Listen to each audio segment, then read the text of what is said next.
weather is in y'all neck of the woods, but it's chill. It's chill down here. It was in the Yeah, high 70s today, man. it I was. Mhm. needed that in my life. Man, It, it's like it 86 was, out here. man. Yeah, Shoot, but no it's all good, AC for the last 4 days. Oh, okay. Mm. man.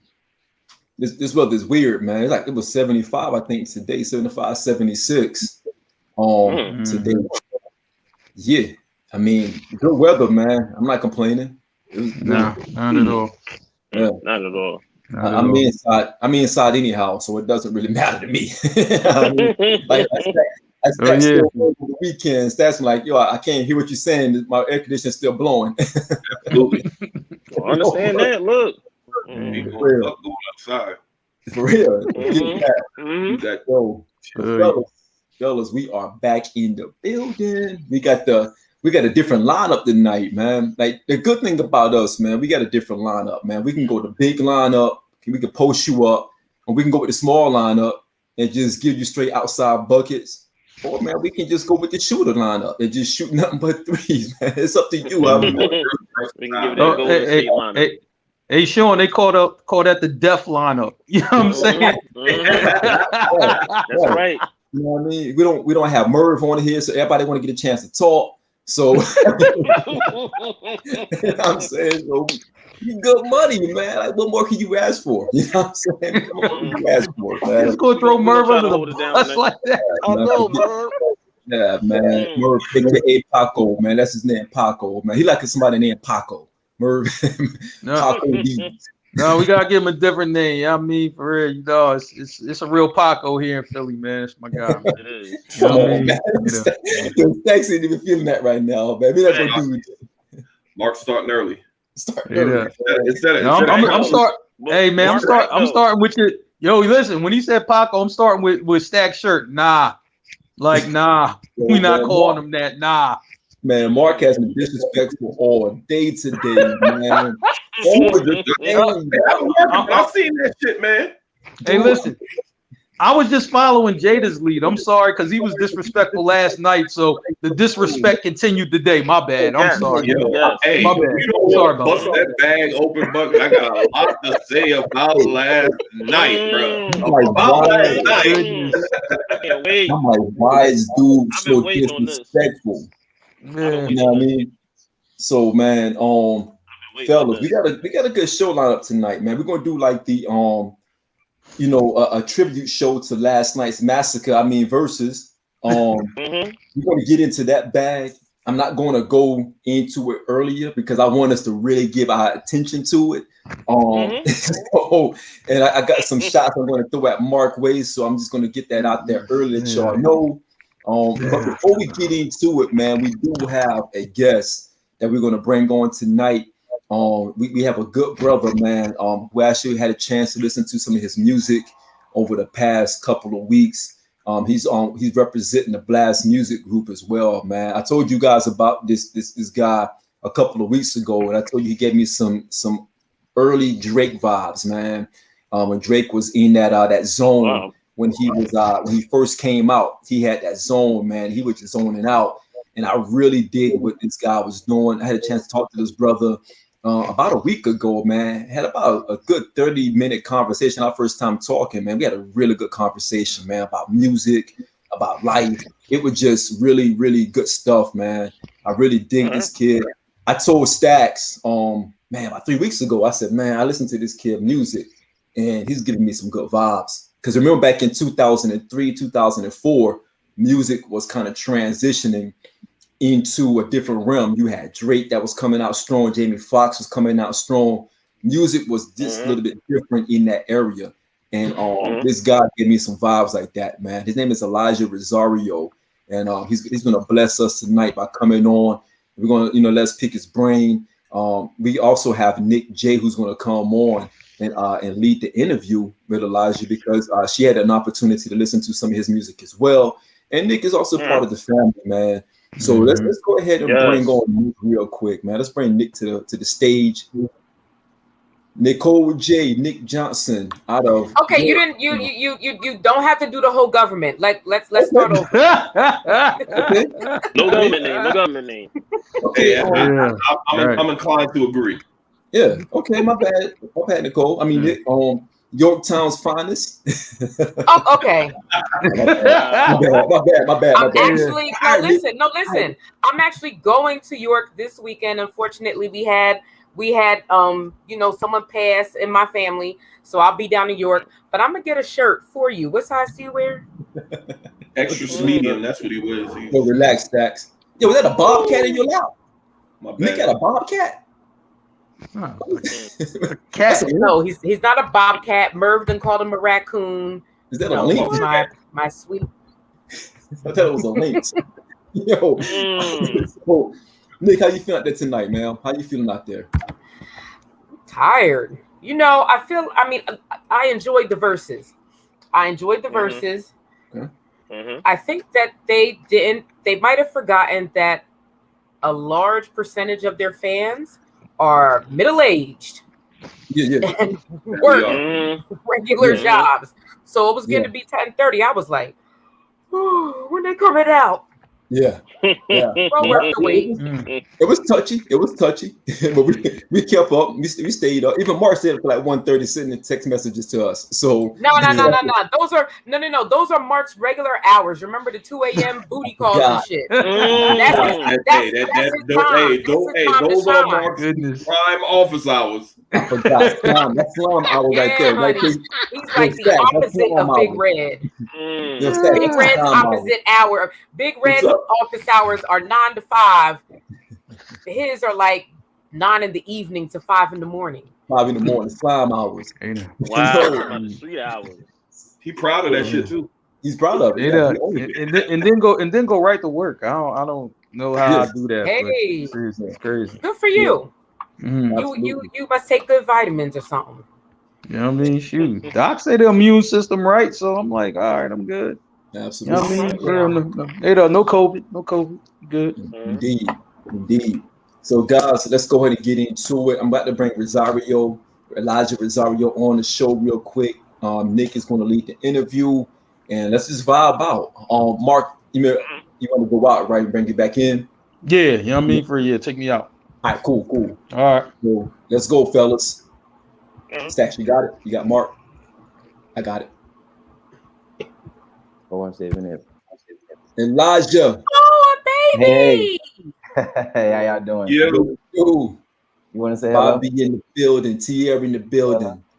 Okay, come say hello. You got the little one. Daughter. Yeah, it's my daughter, Catalina. Hey. Hi, Catalina. Catalina's a cutie. Okay. Hi. She is. Oh. Thank you. And she's saying, hey, welcome to the Does guys she podcast. sing? Yeah, she's saying hey. She wanted to wait. No, does she sing? Kind Like of singing sort little of songs at preschool and stuff.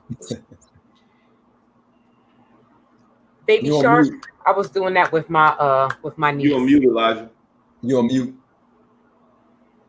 Okay, All right, you guys you hear good. me? You got him. Cool. Yeah, I had to take my headset out so that way, like, I could hear what she's doing and I can hear everybody. Yeah, we can hear you good, brother. We can hear you good. Awesome. Yo, man, thank you so much for hopping on tonight. I know you and I had a good conversation about a week ago. Had a chance to listen to some of the music. I appreciate you blessing me with some of those exclusive tracks. I shared it with my family out here. And we really just want to get to know you, man, and get everybody out there who's listening or who's watching to get to know who Elijah Rosario is. I told these guys about 3 weeks ago that you were coming, man. I was like, yo, this kid is coming. He's coming. And I really enjoyed just listening to you, man. And just our conversation last week was really, really good, man. But I don't want to hoard you for myself. I want to share you with the family that we have out there, all of our listeners, everyone who rocks with us. And I'm going to kick it over to Nick because Nick had a chance to listen to your music as well. And Nick is like our unofficial interviewer when it comes to music and artists. So I want to kick it over to Nick and let Nick start us off. Well, hello. So first off, I want to tell you that my favorite song is Unorthodox to Being. Like, I really, really felt that one. I liked all the music, but that one I really vibed with. Thank you. The whole project. Which song off that project? Wait. Well, then what's? Oh, shucks. Focus popping. Focus popping. Yeah. that was a lot of people's favorite off of that project. I released that. That was like my first like EP coming back into music. I took like a 2.5 year break, and so coming back into, you know, I was like, I want to like introduce, you know, myself as someone who has range, who doesn't, you know, just stick to this one type of style. And for the longest, a lot of people try to push me towards the trap soul route. But I don't know, like those Latin roots. I think it had a lot to do with my wife, like she's Honduran. So I tried to, you know, she helped me, she encouraged me to bring my Latin roots out more, especially with the music. So Focus Poppin' was that first test, I would say, of doing that. What are your Latin roots? Puerto Rican. Oh, Boricua, Bori. Okay. My grandfather's from San Juan. And so like, you know, growing up in the South, I didn't really like know anything about, you know, that side of my heritage, just because I was raised around a lot of good old boys. So, you know, I just didn't get that privilege of just knowing, you know, true diversity. You know, as I was raised to accept so many walks of life, I was just never put around it. So I would say probably like recently, like, you know, being with her and being with my new family, my in-laws, like I've really been able to embrace the culture. It's embraced me back. That's wonderful. The food is lit. You know, the food is amazing. The quality time that I get to spend, man, I it's just so much. It's so peaceful. Like family is a big deal in the Spanish culture, and it's like the Black culture. You know, it's like Black culture. Like we got so much in common. You know, and there's so much that we love to do. That's so much of the same. So I just love the fact that it's not too different, but it's a completely different thing when it comes to like culture stuff. So I love that. So like, that's I have a question. Thing. Oh, I'm sorry. Go ahead, Nick. I'm sorry. Go ahead. No, I was just saying that's a dope thing, because as you go on that journey, your listeners are able to kind of join you on that journey. You know what I mean? Because baby, how old are you? I'm 27. Yeah, so you know, I'm 42 and I'm still getting to know aspects of myself. So as you go on that, you know what I mean? Like it's an ever, you know, it's an ongoing process. So that's the beautiful thing, that you're able to express that in your music, you know, in different ways. Thank you. And we'll be able to be on that journey with you. Yeah, absolutely. I'm excited. I'm excited for people to hear the new music that's coming. Like I said, it's been a nice little it's been a 3-year journey of me being consistent. And that's what I've been aiming for mostly, is just consistency, like, and doing it at my own pace, but just trying to keep up with the times, honestly. Indeed. I have a quick question for Elijah. Yes. I had the opportunity to listen to some of your music in limited capacity, and me as I was an inspiring vocalist at a younger age. So I really respect what you're doing. The quality's outstanding. I just wanted to ask something. Did you ever have the opportunity to go down there to Puerto Rico, San Juan? No, not yet. The closest I've been to any island is Miami. That's about it for me. Gotcha. The reason I'm asking, because I had the opportunity when I was in the military to we had a layover in San Juan for about a week when we deployed to Haiti, and man, they get it. And there's some partying. You're absolutely correct about that family aspect of it, man. They really go hard for each other, and the food and the partying is just. I mean, I ain't the party age no more, but I know when I was that age, you know, down there in San Juan, man, they get it in. You know, I gotta tell you, man, like you know, like I said, my wife's Honduran, so like whenever we got together over Christmas at her grandma's house, like it's like a big tradition. Her grandmother's house on her dad's side of the family, like everybody links up at grandma's, right? Man, when I tell you, we're just up having a great time. Everything is so genuine, and everything is also like from a pure place. Like they want you to eat.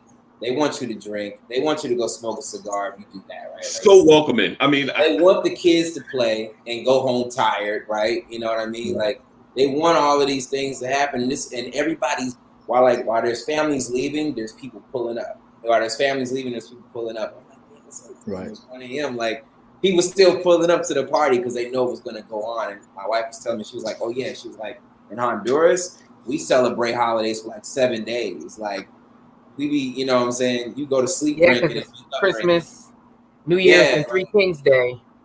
yeah, it's they do that like it's nothing over there. So it's like, Mm. man, you know, it's an amazing time though. I love it. Ledge, I have a question for you, man.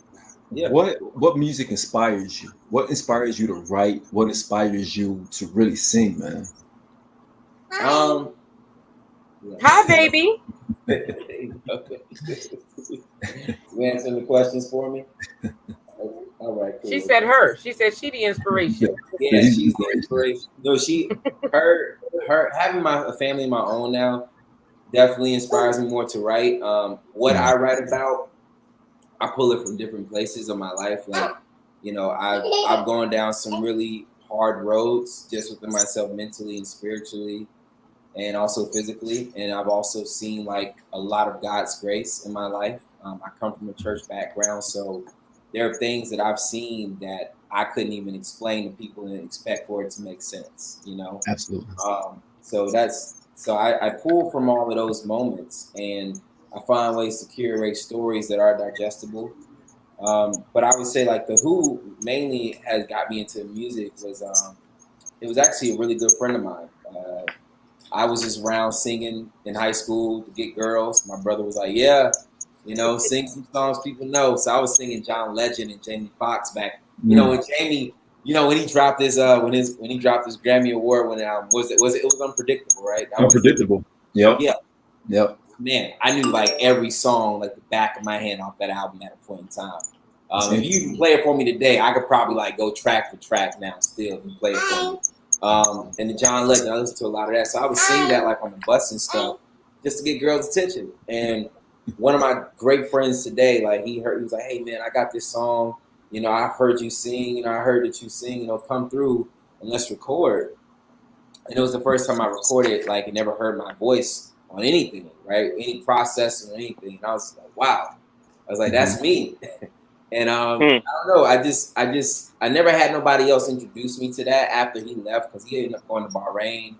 His dad was in the military, so he had to go with them. And I didn't have anybody really to sit me down and say, let's record. So I guess the only thing that kept me close to even doing anything like musically was writing. You know, like Gotcha. I was sitting up here starting off just writing poetry, just free writing. And then I tried haiku, and then I tried all the other different ways of poetry writing. And I said, let me try to write a song. And, right. 2000, what year was that? 2012. I made like some songs, and I ain't like them, but you know, that's not the point. You know, I was trying to discover something about myself, like challenge myself to do something I never did before. So yeah, I would say shout out to Ian Whiteside, man, for giving me that first opportunity to hear myself. Indeed. I want to play a snippet of the joint, man, because this was the one that caught my attention. I'm hoping everybody can hear this.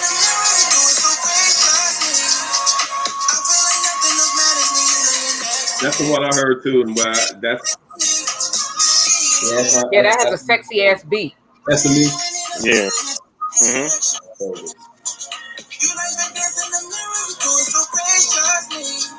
I love that song, man. I love that song. I sent that song to Stacks, and I told Stacks, man, this song give me those vibes, man, of that 04, 05 era, man, when it was like music was like intentional. It wasn't it really wasn't microwave music, you know. And Elijah, when you and I spoke last week, man, I was telling you, I said, man, I love your sound. I love the process that you go through with music because you're very meticulous with your music. And I just want to play one more snippet because I want people to understand that this song is my favorite. I'm gonna drop it on the page tonight so everyone can dig it. But if that don't get you going, can y'all hear it good? Yeah, I can hear it. I can hear it. Yeah. Surprisingly, like I can actually hear that really well. I love that joint, man. It's a sexy song. Like you can dance. Like it's a sexy song, but you can, you know, but like you want to dance to it. Right. Yeah. Very sultry. Very sultry. And now you're talking about the Caribbean side of it. I can hear that influence in that song because you and I didn't talk about your background that day. We kind of kept it very, you know, very isolated because we didn't want to start potting. We were talking. Honestly, man, I was exhausted. Yeah. When, we talked. I was so exhausted, man. It was a day at work, and Right. I was stressing out about this show that I'm putting together. So it was like a day. So when Troy hit me, and I was like, "Oh shoot, that's right. I am supposed to talk to Sean today." And I was like, "Let me not cancel." It was like, "Let me still like be present in the conversation." But musical conversations are the way to keep me going. Like if we're talking about, like when you start talking about music and not just like talk about Jay-Z or you know what I'm saying, or not, it's like not surface level. Like we're really like going in depth, and we start talking about the psychology of things and why in 2004 music was so more impactful, and then like you kind of get to feel that again in 2008, 2009, 2010 era when OVO with Drake started making his presence known to the world. Like you could feel the nostalgia on Abria's interlude. You could feel the nostalgia on the whole So Far Gone mixtape. Like there was an influence of legendary people, not just from Houston, but from wherever he's lived. When he went to Atlanta, like he spoke on these things. Like the impact and the influences were there, and I think it's so dope when I hear music today that shows that there's an influence that is timeless, not just like you say, you know, just microwavable music. Like we get too much of that now, but it's always refreshing when I hear somebody who just sounds like they've been pointed in the right direction of the right catalogs. Like it's like, yes, go study those people, understand what their intentions were. Like this is what my dad made me do. Like without me realizing, he was prepping me and sharpening my skills as an artist. He was just music. Like I listened to OJ's, Marvin Gaye, Teddy Pendergrass, like the Supremes. I grew up listening to all of that, and you know, I just love. That's why when you recognize the nostalgia, I'm like, man, that's all I grew up listening to was just old timeless music. That was it. Like music that's never going to go nowhere. And the music I'm naming is like 60 years old. You know, we in 2021 right now. 60 Nobody's listening to that no more. Absolutely. So when I read your bio, that's when I saw that you were from Durham, which I know nothing about Durham. Okay. So that's one. If you can, like, you know, I'm northern. I'm a Northie. Okay. So, but also, North Carolina is like home to like two of my favorite. Now you was back in the day, but you know, a little bit further, you know, Anthony Hamilton, who has like a voice out of this world, and Fonte. Like Fonte is he's like a dope rapper, but he also, you know, is like a dope vocalist. Yeah. So I didn't know he was a vocalist, but I knew a rapper. He's fire. Didn't know he was a vocalist though. What's the name of his group? Real quick, Stacks. You should know this. Fonte. The group that he's in. He's talking about Little Brother. Little That's Brother. the rap group. That's the rap group. This is embarrassing. We should know this. We should all know this. Hold on, I'm Googling. Yeah, I'm lost too. Because Fonte is part the foreign exchange. Yes. The foreign exchange. Yeah. Yes. He sings that, and he also has like a really he sings and raps on that album with Eric Roberson. Oh wow. Okay. Tigolero. That's a dope album too. So yeah, get into your NC bag. Do people from North Carolina say NC? Yes. Yeah. They okay. Say, I'm not from North Carolina originally, so I can't really speak on what North Carolinians say all the time. But yes, NC is still one of those things. Yeah. Okay, where are you from originally? Augusta, Georgia. Oh, okay. So, wow. So you just country? Yes, I am. I'm a proud son. Heck yeah. Without the practices of certain things and typical way of thinking. Yes, but I am. If anybody feel you, I feel you. Definitely Stacks. Yeah, Stacks is probably the one person on here that's more country than you. Where you from, Stacks? South Carolina. Georgetown to be exact. A place called Georgetown. It's south of Myrtle Beach, in between Myrtle Beach and Charleston. What's it's small, you know. What's up? Yeah, very small. The first slave was landed in Georgetown. Hey, Sean, why you playing? My bad. That's an absolute fact, but we ain't gonna get into all that. That's right. No, that's actually true. Wow. In Georgetown, yeah. The first slave found themselves in Georgetown, yeah, and established a colony. Enslaved people. Yeah. Yes. And started and had a colony. Like we're talking about Georgetown, like 1619. What's up? Talking about Georgetown, like the DMV area, Georgetown. No. The city. There's a city in South Carolina on the coast named Georgetown. Oh, I've never heard of it. Wow. You haven't. I would have thought you would have said like one of the first enslaved people would have stepped foot like somewhere in Florida. Oh no. That's Before 1619. I forgot the year, but yeah, there's been that they found that first enslaved people that showed up to these United States showed up in Georgetown. Georgetown. Yep. Well, that's I did not know that. yeah. That's wow. You can tell by Marvin's broken dialect. Yes, it is definitely in the DNA. No, I'm just kidding. But Elijah, man, one of my last questions for you, bro. When are we going to get some music, man? When are we going to get the LP or the EP? When is that going to drop, man? Man, I actually got a whole album dropping next month. All right. I'm working on it now for a year and probably 4 months now. And we just finished all the recordings. We're actually I got to go master with my engineer tonight. And it's a pop album where, you know, we're segueing over into the pop R&B lane and not and with R&B. Like one of the things, like I was mentioning earlier, is people have tried to push me towards pop. So people try to push me towards like, oh, doing an actual like R&B. And the truth is like, I'm not a vocalist. I tell people that I start telling people that now. I'm like, I'm not a vocalist.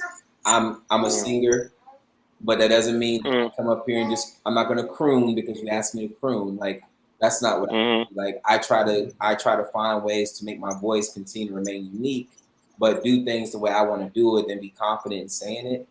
And my dad used to tell me this all the time. He said like, you're not a songstress, or you're not a person who's like like that. You're more like you got style when you sing. Like you got a certain style. So it's like start calling yourself a song stylist. And I was like, that sounds but it actually sounds like it would make sense in today's world. Yeah. Like, it was like people would look at you like, what is a song stylist? But now you can get away with it and say, yeah, I'm more of a song stylist. So I'm gonna use his word and go at that.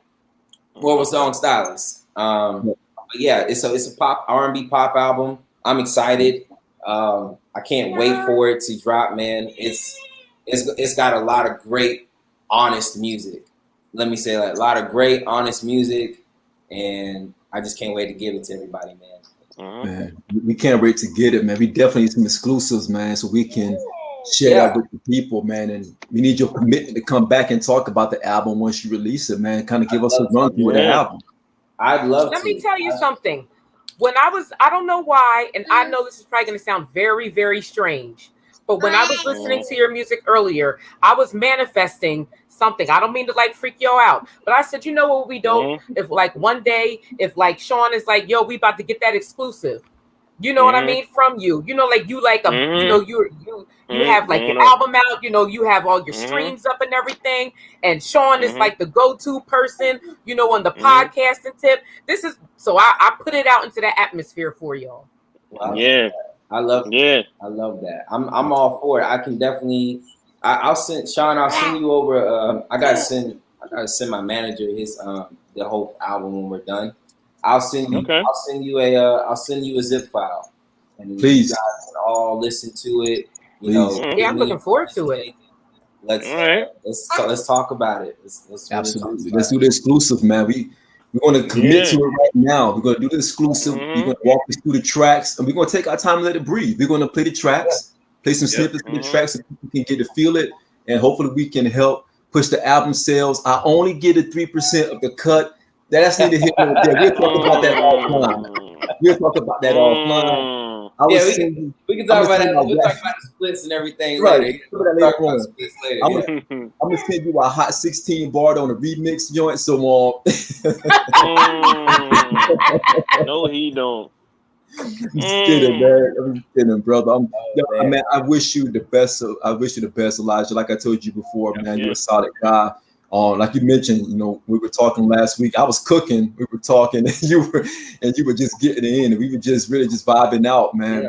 And I really appreciate just the humble spirit that you have, man, and just the hunger that you have for music, and just giving us an opportunity to really kick it with you, man, and vibe out with you.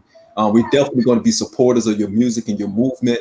We're definitely going to share your music to those who rock with us as well, and get your name out there, man, and continue to help to promote who you are and that you're coming. Because I really, like I told these guys, I told Stats and Bob, I told my behind the scenes, man, this guy is coming. This guy's going to make it. He's going to hit hard. And I'm looking forward to that LP, bro. I'm really looking forward to it, man. If I can interrupt Sean, because he's like, I appreciate his energy. I really love that you explore different lanes. Like you had mentioned before, the trap soul thing.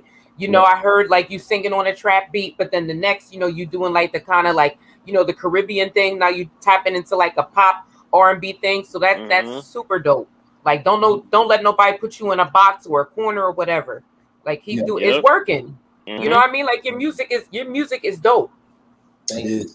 Well, I really want to be able to understand music as much as possible, so I can write with other artists and write for other artists. And like I love writing. Like I'm a writer first, and I love the studio first before anything else. The performance, the merch, the interviews, everything like that is just like it's the fun part, outside of the real fun, and that's like making the art itself. And so that's the part I enjoy the most, fulfills me and challenges me the most.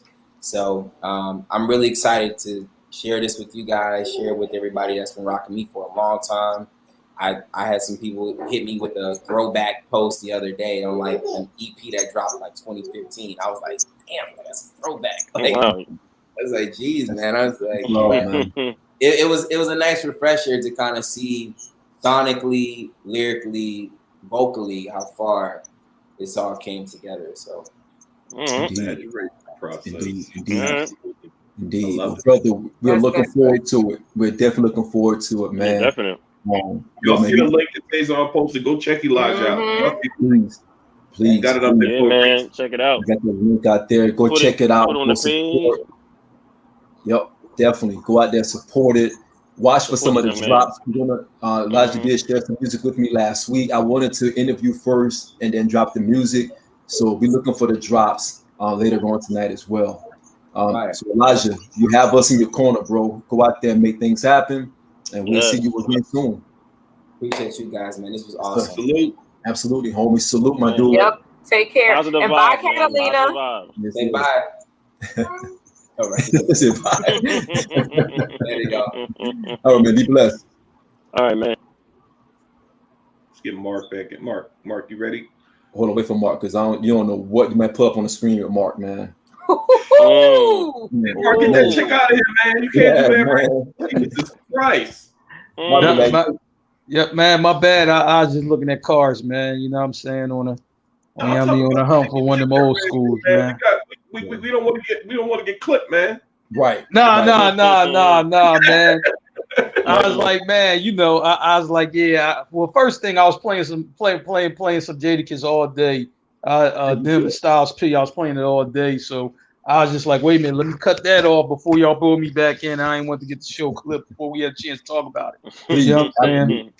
Absolutely. So, fellas, let's go ahead and get into it, man. Let's get into what we here for tonight, man. I'll be one of the fellas tonight. I'll be a fella tonight. And ladies, I was actually gonna put on my Timbs and a fitted, but I said okay, No, we'll follow the bandana for the night. Yeah, just relax a little bit.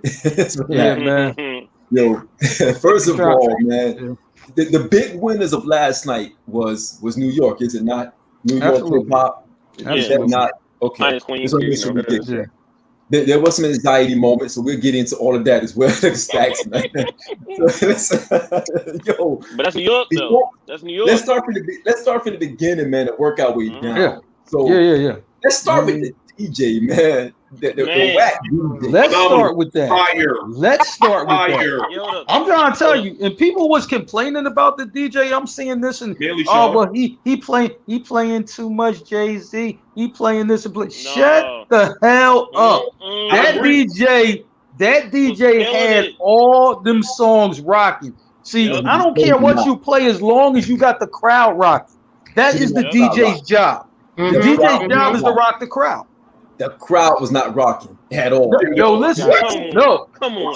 no, that's No, bullshit. we ain't doing that tonight. That's bullshit. You know what I'm saying? We ain't Because I'm doing like, yo, I'm gonna say like we ain't this. doing This that- fool, we ain't doing that tonight, Sean. no, you know what I'm Yeah. saying? No. Because I'm like, man, you know what I mean? Free. He had some Hov in there. Then he played some Red Cafe. I ain't heard from Red Cafe in a Yeah. minute. I'm like, yo, Neither he did threw him on there. You know what I'm saying? For it. Then I'm like, man, then he reached down south, had some Future in there. I'm like, man, this DJ, you know what I mean, for had that shit rocking. Get the Listen man. here. Yeah, that shit rock. Anytime you play Future in Madison Square Garden at a versus with Dipset and the Locks, you lost. That's a loss, right? That's not a loss. No, You know what I'm saying? They Yes, flashed the Soulja Boy. crowd. You know what I mean? That's They flashed what the had crowd. the whole crowd rocking. Had the Yo, whole man. crowd rocking. When you play, look. Do when people you not play like the party? Swag- Do people you not like, play- you know what I mean, the move? Mark, when you play Soulja Boy, hop up out the bed, get my swag on. When you play that in Madison Square Garden, No, come on, man. Yo, I thought- I'm trying to I tell you, yo, listen. No, that was I Dipset thought- DJ. That wasn't the I last thought- DJ. You gotta remember and that. Stay on. They kicked him off. You know that, right? They pulled him when he played that record. They pulled him. Why would I don't understand why the Dipset DJ played fucking That was dumb. Soulja Boy. Like why? Like That was crazy. this is a That was New York crazy. crowd. I'm gonna say like this: the DJ's job is to get the crowd moving. You know what I'm saying? And guess what? It And wasn't yo. 20,000 people with wife beaters on and Tim's on. That wasn't Yo. the crowd last night. Mark, You know what I mean? That wasn't the crowd last night. I'm sorry. You know what I mean? I know that's what you wanted the crowd to be, but that wasn't the crowd last night. Mark, It wasn't. Mark, they agree with pulled that. the guy when he played that Soulja Boy song. They pulled him. They got him. No, up. no, Love to be no. in Well, that crowd. I mean, No, listen. It was two different DJs. It was the first Right, DJ. it was two different DJs. Yeah, and the Yeah. person who did The person Locks who DJ basically was played on point. Yep, Right. yep. Right. The one who played the Soulja Boy thing, that was the yeah, I don't know should've what been- that boy was doing. You know what I mean? Right. That should have been like a precursor in terms of what happened to the Diplomats the rest of the day. Legit. Right. Yeah. They- But I'm Yeah, because I'm he didn't gonna even say have, like I this. don't want to get ahead.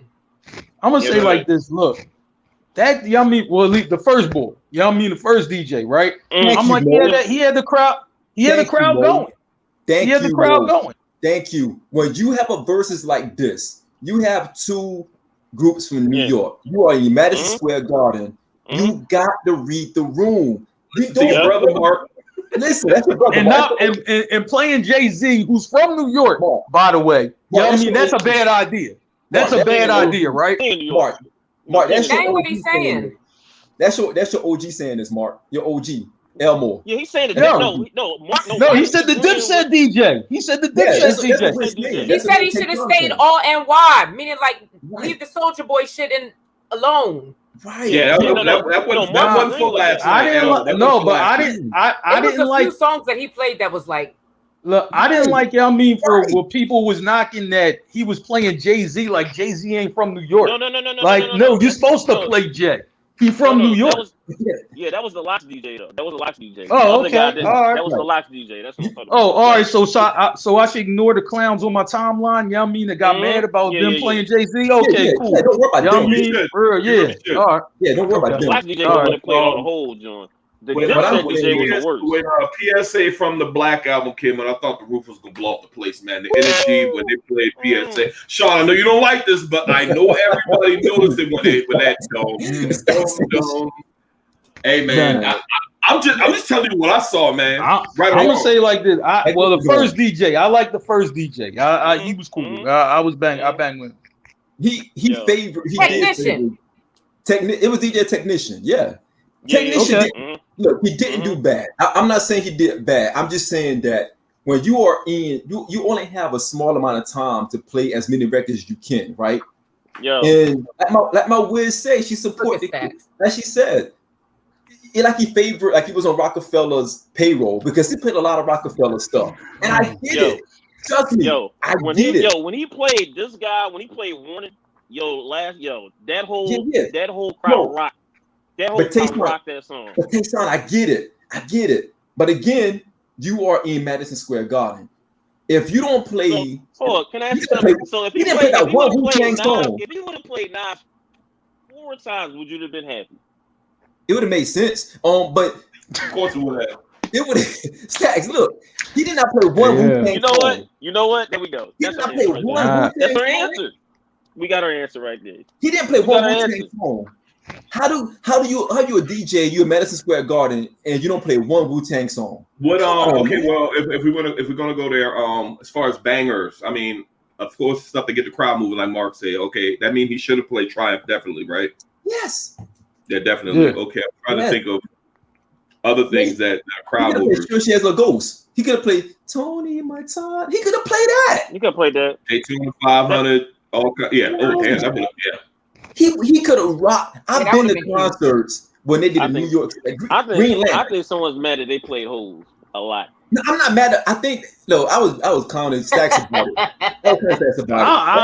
All I was saying was, if you're going to play Hove, I need some good Hove. I need like premium Hove, right? I need that. He could have played 50. Wait, just a goddamn minute. Wait. He could have played if he would have played that G Unit. What we in here? Yo, you gotta play that. I don't know. He didn't play 50. No, I don't. Could have played 50. I don't know how. But see, the thing is, some 50. But I don't know. But 50 be trying to get your shit. Wait a minute, hold up. Wait a minute, but 50 try to get you clipped if you play your shit without his permission. So I'm like, man, we don't really know. Yeah, I mean, if he could have did that or not, we don't really know. Chill. And also, but also 50's kind of like history with both groups, though. That's another thing to take into account. Not anymore. Like, I mean, he's beyond that. He's no, 50's petty enough. Y'all mean for her to jump back in the ring with some shit. You know what I'm saying? Y'all know that. But if you're a DJ, read the room. I went to several concerts where the DJs did a New York set, and it was bananas. It was crazy. Like Green Lantern, I went to a couple of concerts where Green Lantern was the DJ, and he played the most amazing New York set you'll probably hear. You got to throw Kane in there. You got to throw Rakim in there. Just snippets. You don't have to play the whole record. You got to play the joints that we remember. You play in Paid in Full in Madison Square Garden. Come on, man. On the verses, you getting the crowd into it. You got to. I was disappointed he didn't play Encore. That would have been a really good one. Oh man, not for that setting. You got to play gritty stuff. He didn't play Annie Up. How'd you not play Annie Up? But then again. No, wait a minute. We heard Annie Up. Wait a minute. We heard Annie Up in there. Annie Up was in there. Yeah, he did. Okay. It was in there. I don't know which DJ played it, but I heard the song. That was played. The original version of Annie Up too. They played the original. I don't think he played Busta Rhymes. He didn't play any. He didn't play Busta. He didn't play some music. I know you can't play because it get the crowd crazy. Busta, somebody's gonna get Timberland up. You gotta be careful with that. I'm gonna say. So you would have just redid the list. And showing, y'all mean that's also reading the room. Y'all mean you don't want a bunch of fights to break out before it start. Because I'm just like, I mean, as the battle was going on, I thought it was going to lead to that, but we'll get to that later. I mean, I was nervous. I was nervous when they played Annie Up, to be perfectly honest with you. When he said niggas got to move, hey, but Tayson, when he said, yo, man, y'all got to move off the stage, I mean, I'm thinking like, I wouldn't be moving off no stage. I don't give a shit what they said. You know what I'm saying? No. Look, you know how long it took them to get off that stage? They was like, come on now. We ain't moving. This is New York. My last point is you don't play Hit 'Em Up in Madison Square Garden. That was out of line. That was bizarre. I'm not. Yeah, that was crazy. I was shocked when he played that. That was weird. I was like, that was weird. I was like, what are you doing? I was like, why if you're gonna do that, at least play Who Shot Ya. If you're gonna do that. Yeah, we'll get to that beat later. Yeah, because read the room, man. Read the room. But I thought the intro was not that good. I just wish it was a little bit better, in my opinion. I mean, we will see the DMX intro. No. The DJs getting everything warm up. I didn't like the second bull. I wouldn't. I didn't like it. Yeah. So, man, let's y'all want to go round by round? We can throw it around. No, listen. You know what? Talking about the DJs real quick. The Dipset's DJ didn't have their intro, their coming in music pulled up. Like how the Locks came out to the It's Dark and Hell is Hot intro. Dipset came out to nothing. But you know what though? You know what? Tell me to Nick's point. Yeah, that shit was hard. To Nick's point, somebody said this, right? They were just like, you know what, a Locks, for still do shows, they still, tour, so from time to time and things like that. And Dipset, they hate on each other for years and then speak again. So he's like, if you want to go from a chemistry standpoint, I'm like, the Dipset never really has chemistry because they always speak off and on to each other. And a lot seem like, they still good with each other, all day, every day. So that's going to be that's a difference in chemistry. I got a question. Can I just do a real quick step? Go ahead, Chase. I'm gonna tell you what the thing was like. We saw, and I kept saying this to people for weeks. Locks is the better group. The Diplomats are the better movement, and we saw that on full display last night. Complete full display last night. Who the better group was? You know what, Tayson? I thought that the Dipset was the better movement as well, but I think the Locks reminded me that they were the better movement because they brought the streets. The Dipset movement is isolated, and I realized that last night. Dipset movement. Some of their songs kind of. I think Nick, you said this. It kind of like they didn't age. Like they didn't age. Yeah, I said that. I was like, well, they didn't play the right songs. Hey, maybe that's why they didn't play the right songs. Because I'm like, to me personally, right? Out of them, the group, Jewels, Cam, Jim Jones, right? I've said it for years. I'm like, well, Jim Jones got the best records out of all of them. You know what I'm saying? Oh, yeah. And I was just like, I'm going to say like this. You lean on Jim Jones a little more in the battle. I'm not saying you would have won. I'm just saying, but you lean on him. You lean on him a little more. You know what I'm saying? I'm just like, man, now it's other things that went wrong, of why the battle went the way it went. But I'm gonna say like this, and in the first 4 songs, right? I'm only saying the first 4, right? I'm like, I had it even. I had it 2-2. No, I had it 2-2. It wasn't even. I didn't have it even, but I had it. It wasn't like. I had it 2-2. Like it did later. I want to back up just a little bit because I want to hit a point as far as these introductions. We got to talk about this. Oh yeah, it was a really, really nice touch when Michael Buffer came out for the intro, bro. Yes, I'm trying. That was dope. Well, he is from New York. Yeah, that was some real New York. That was some real New York shit right there. Yeah, that was dope. Yo, you know, and the house with no less than $1 million, man. Let's get that straight. Yeah. Oh yeah, you gotta pay $1 million. You got get. Yeah, he's 7 figures anytime he touches the stage. Anytime you touch the stage, it's 7 figures. Easy. Yeah. Easy. Man. You know what I'm saying?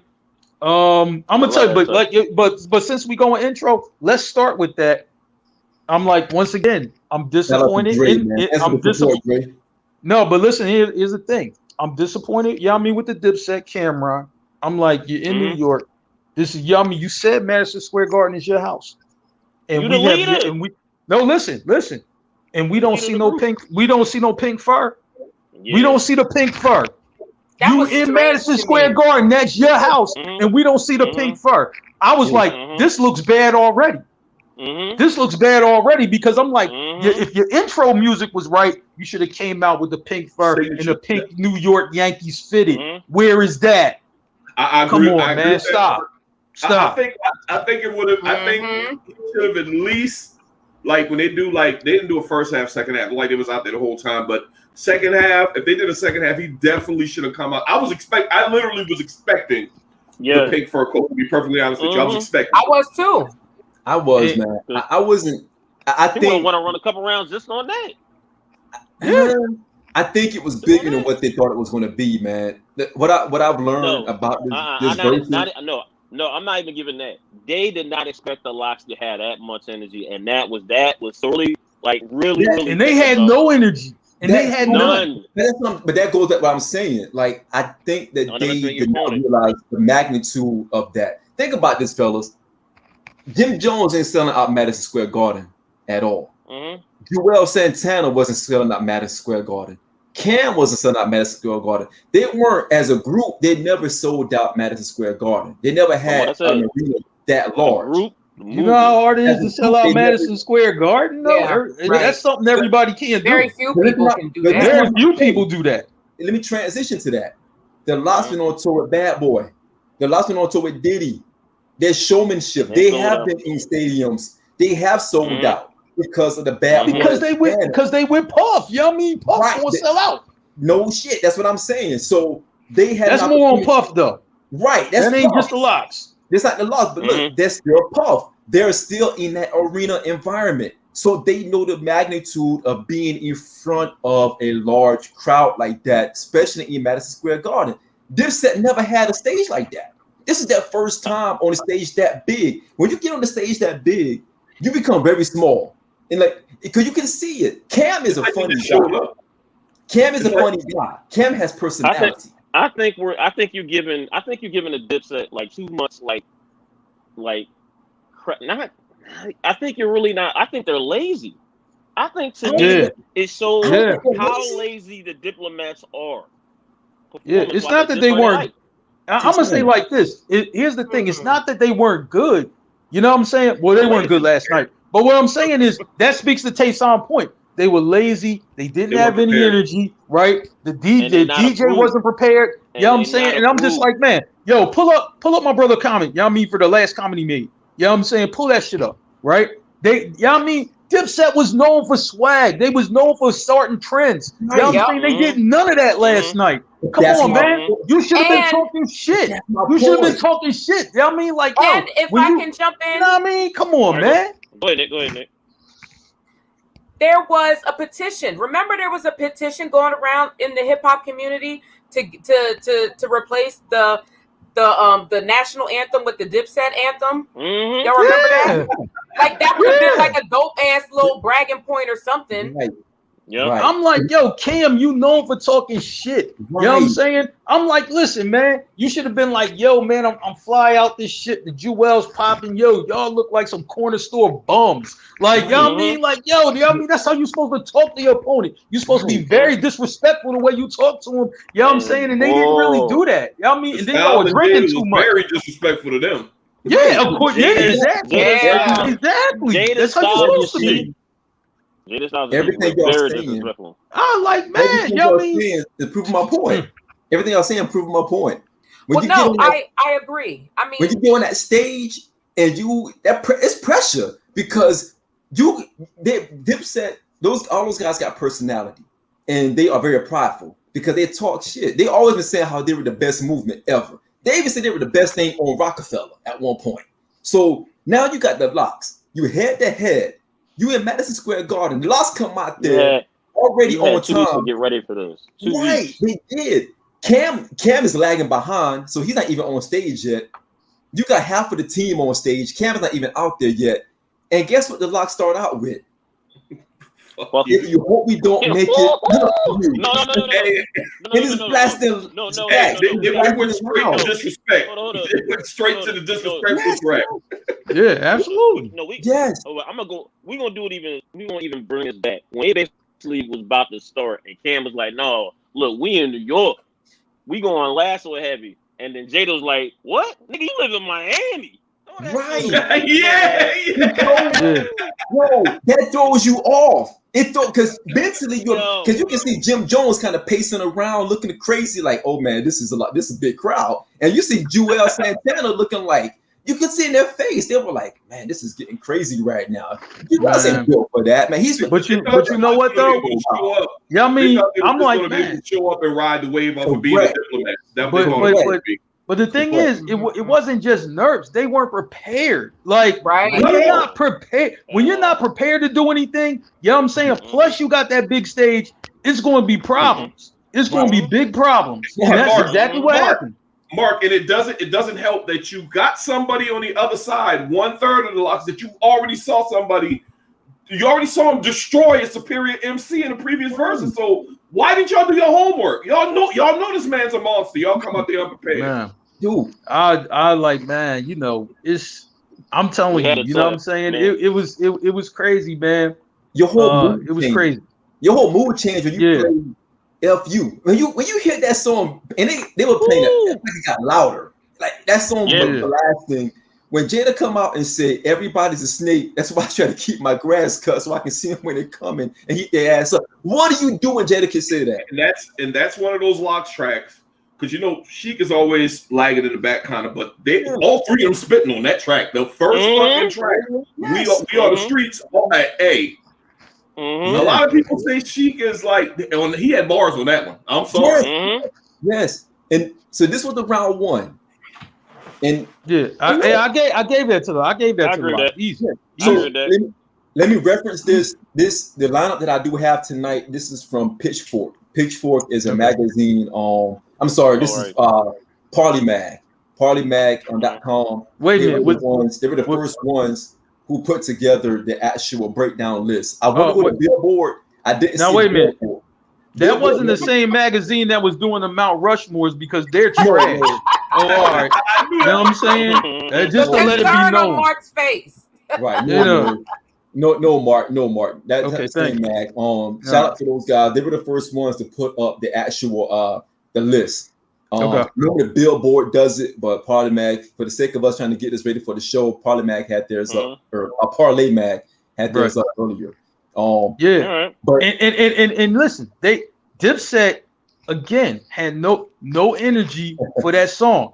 I like I'm Ready. That was my shit. You know what I mean, for back in the day.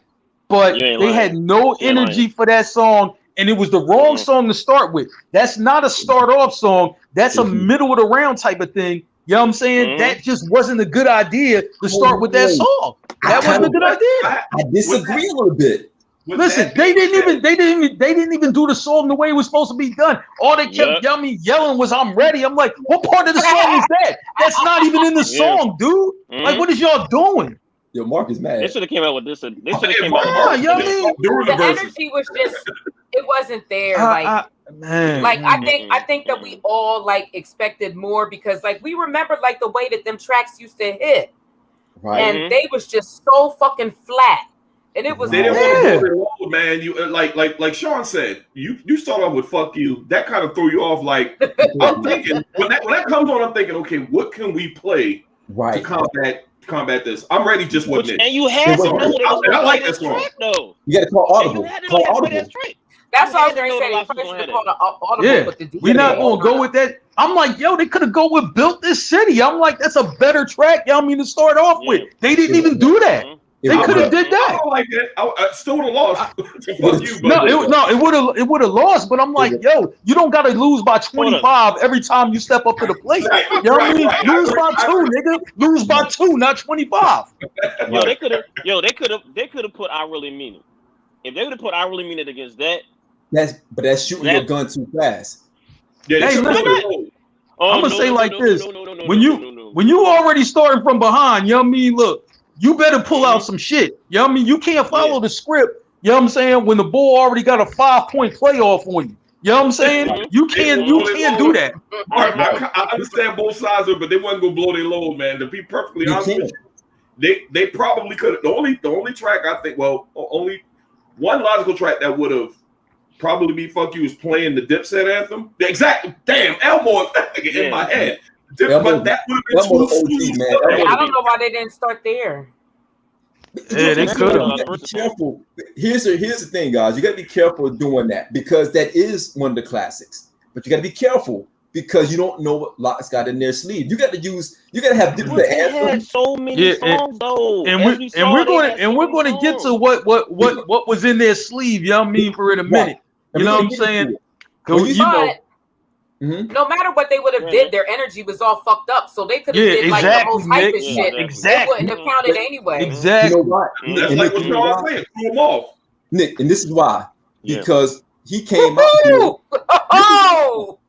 This is why the energy was messed up. Look at Jewels, man. He tried too hard to redo that. He tried too hard. Yeah, he did. I mean, he looked very like 04, and it really looked like he stepped out of 04, like 04, Right. 05, like seriously. Like I ain't even lying. Yeah. And I don't know what the hell Jim had on. Like that shit was a fucking leather sweatsuit with a chain. That was weird. Personally, they made me hot. They made me hot. It's August. You made me hot. And Jada told you at the beginning part of this verse, he's like, "Look, I ain't losing no dude with no leather pants on." Right. He said he told you that. His had all the jokes. Yeah, all the jokes, man. So let's go to the next round, Sean. Let's go round 2, man. They gave round 2 again. I gave that to Locks. Yeah, I gave that to Locks. Banned from TV. The back and forth between styles on that track is ridiculous.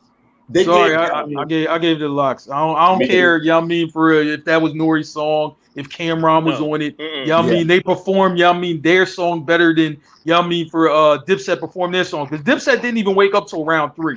I can't give them either one of the rounds. So I'm like, they didn't even wake up till round 3. And that was after they was called out. Yep. And matter of fact, you know what? Jada, y'all mean for like really didn't he have to do that? Like, I'm gonna let these dudes stay sleep and we'll win 20-0. You know what I'm saying?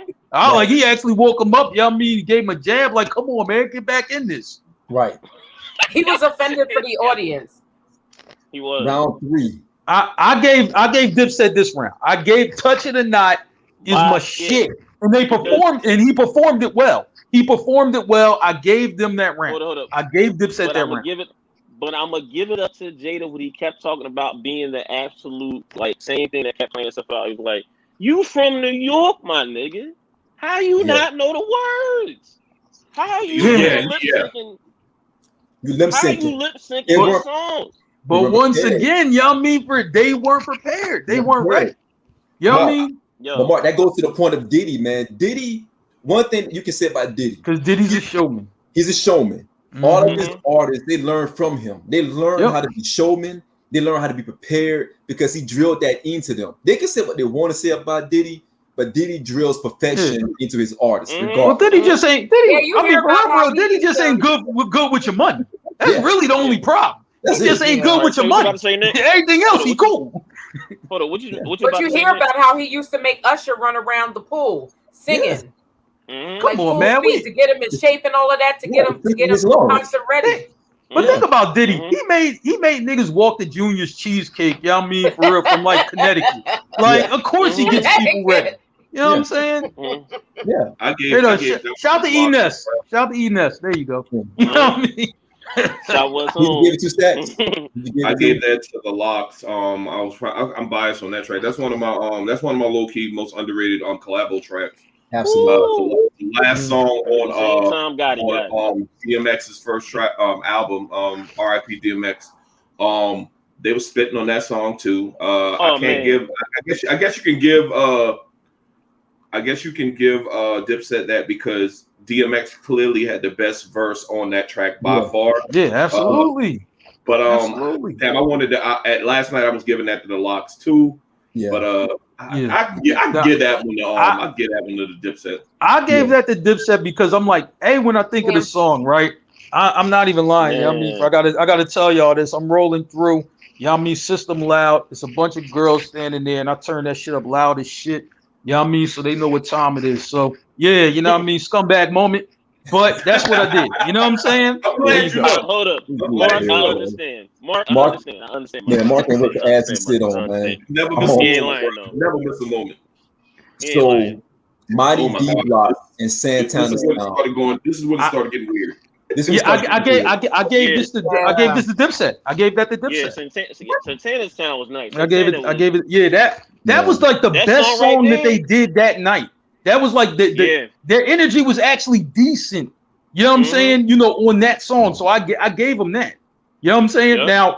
Now listen. Now I'm gonna use a precursor here, right? I think you know what I'm saying, after round 4, right? I think the Locks, y'all mean, went on like a 50-0 run, and they won every other round after that. You know what I'm saying? I think honestly, y'all mean, for be honest, Dipset, I gave them 2 rounds out of 20. You know what I'm saying? I think the Lox, for it went on a hell of a run. I mean, we could run through it, but I'm going to pick the Lox, for the next 15 to 16 times. I'm telling you that right now. Easy. Yeah, I agree. Nick, who'd you get with you, Nick? Who'd you get that one to? I'm gonna be honest. I thought it was the Lox. Yeah. Although I do see what you're saying, like the call out kind of energized them for like a second. It did. Why are y'all lip syncing and all of that? Yeah. It did. I was just like, it did. I thought the Lox had that one. Santana's, it was cool, but again, it goes back to like I was texting y'all in the message yesterday, Stacks and Mark. I felt like some of them songs weren't aging well, man. I just didn't feel. No, that's one of those dated songs to me. It's dated, right? But then today when I rewatched it, I did find myself. I don't know. I like when Santana, was put the banger in the collection. I would say like this. I like when Santana, was talking about the whole collection. So, yes, I gave it, for that, man. You know what I'm saying?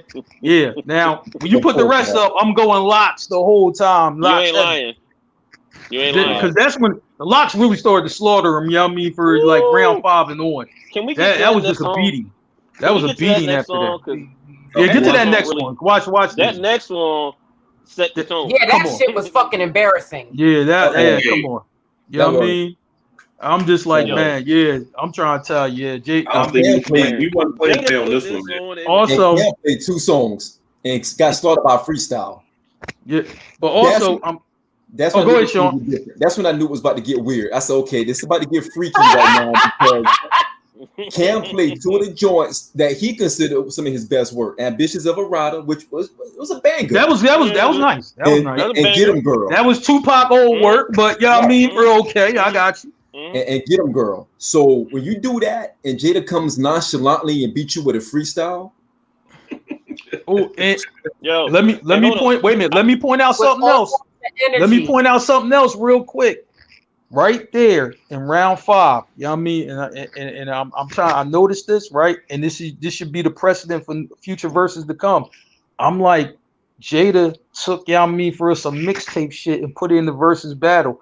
Other MCs pay attention because I'm like, if you was nice on the mixtapes, guess what? You can introduce that shit into the battle. So I'm like, man, look, hey, Lil Wayne, if you decide to do a versus, mixtape Wayne needs to be in the mix. You know what I'm saying? I'm like, man. Which reminds me of the Kiss and Fab verses, because people was literally in the comments begging for Funeral Fab. They was like, bring him out. And he didn't do it. And he didn't do it. And he didn't do it. And it was the DJ. And it was the it's DJ hard, again. And look, give DJ Clue his flowers too, because man, people forget the Run Clue was on back in the day. Yo. When that beat dropped, when that beat dropped, I knew I was like, oh my god, I know why did Jada go here, man? This ain't right. Man. That's how I felt. I'm trying to tell you, when that dropped, I thought of all the DJs. I'm like, man, I'm like, I'm thinking of Green Lantern, I'm thinking of Envy. Shout the Cosmic Chad from Philly. I'm thinking of all them boys. I'm like, man, the mixtape boys can get in the verses and do some damage. You know what I'm saying? Man. So I'm just like, Look, Mark, what Mike Tyson always said, everyone has a plan till they get hit. And everything y'all saying sounds great. Mo, I respect your comment, like what they should have played, what they should have countered with, but you can't think when you get hit hard. You don't know what to counter with. I'm sure the DJ, because when Kiss did that freestyle, I saw this meme popped up.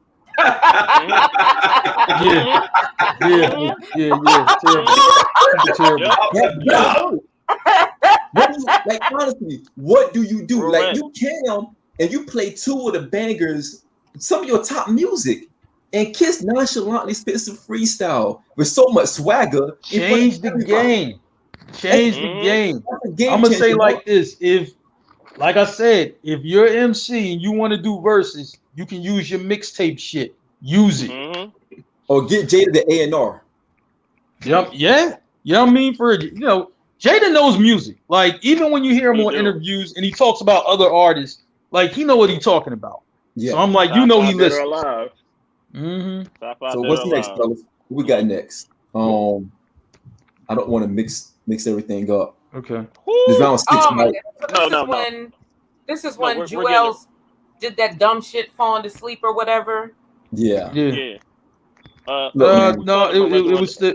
That's locks. Yeah, it was still locks. It Reservoir was still locks. Yeah, the antics. Wait a minute. Put it up again. Let me see the song The now. beach chair. I just want to see. I mean, with Dipset played. Okay. I don't Hey, give a Stash, you fuck get who comments, you I are. get the banners. I don't give a fuck who you are. So fuck who You know what I you mean? are. Now here, Yo. now here's the thing. You know what I'm saying? No. Once again, 357 is a good song, but they had no energy. They weren't No. prepared, and that's why it did nothing. You know what I'm I don't care saying? what you ask. Once If I did, I again. would have asked. That Yo, Reservoir Styles- Dogs, man. Styles with dissing Jay on Reservoir Dogs. I don't care about your album whenever it dropped. You know what I mean? That really happened. You know what I'm saying? Mm-hmm. He was dissing Jay on Reservoir Dogs. Yeah. On his own track, huh? Okay, got it. On his own track. I'm trying to tell you.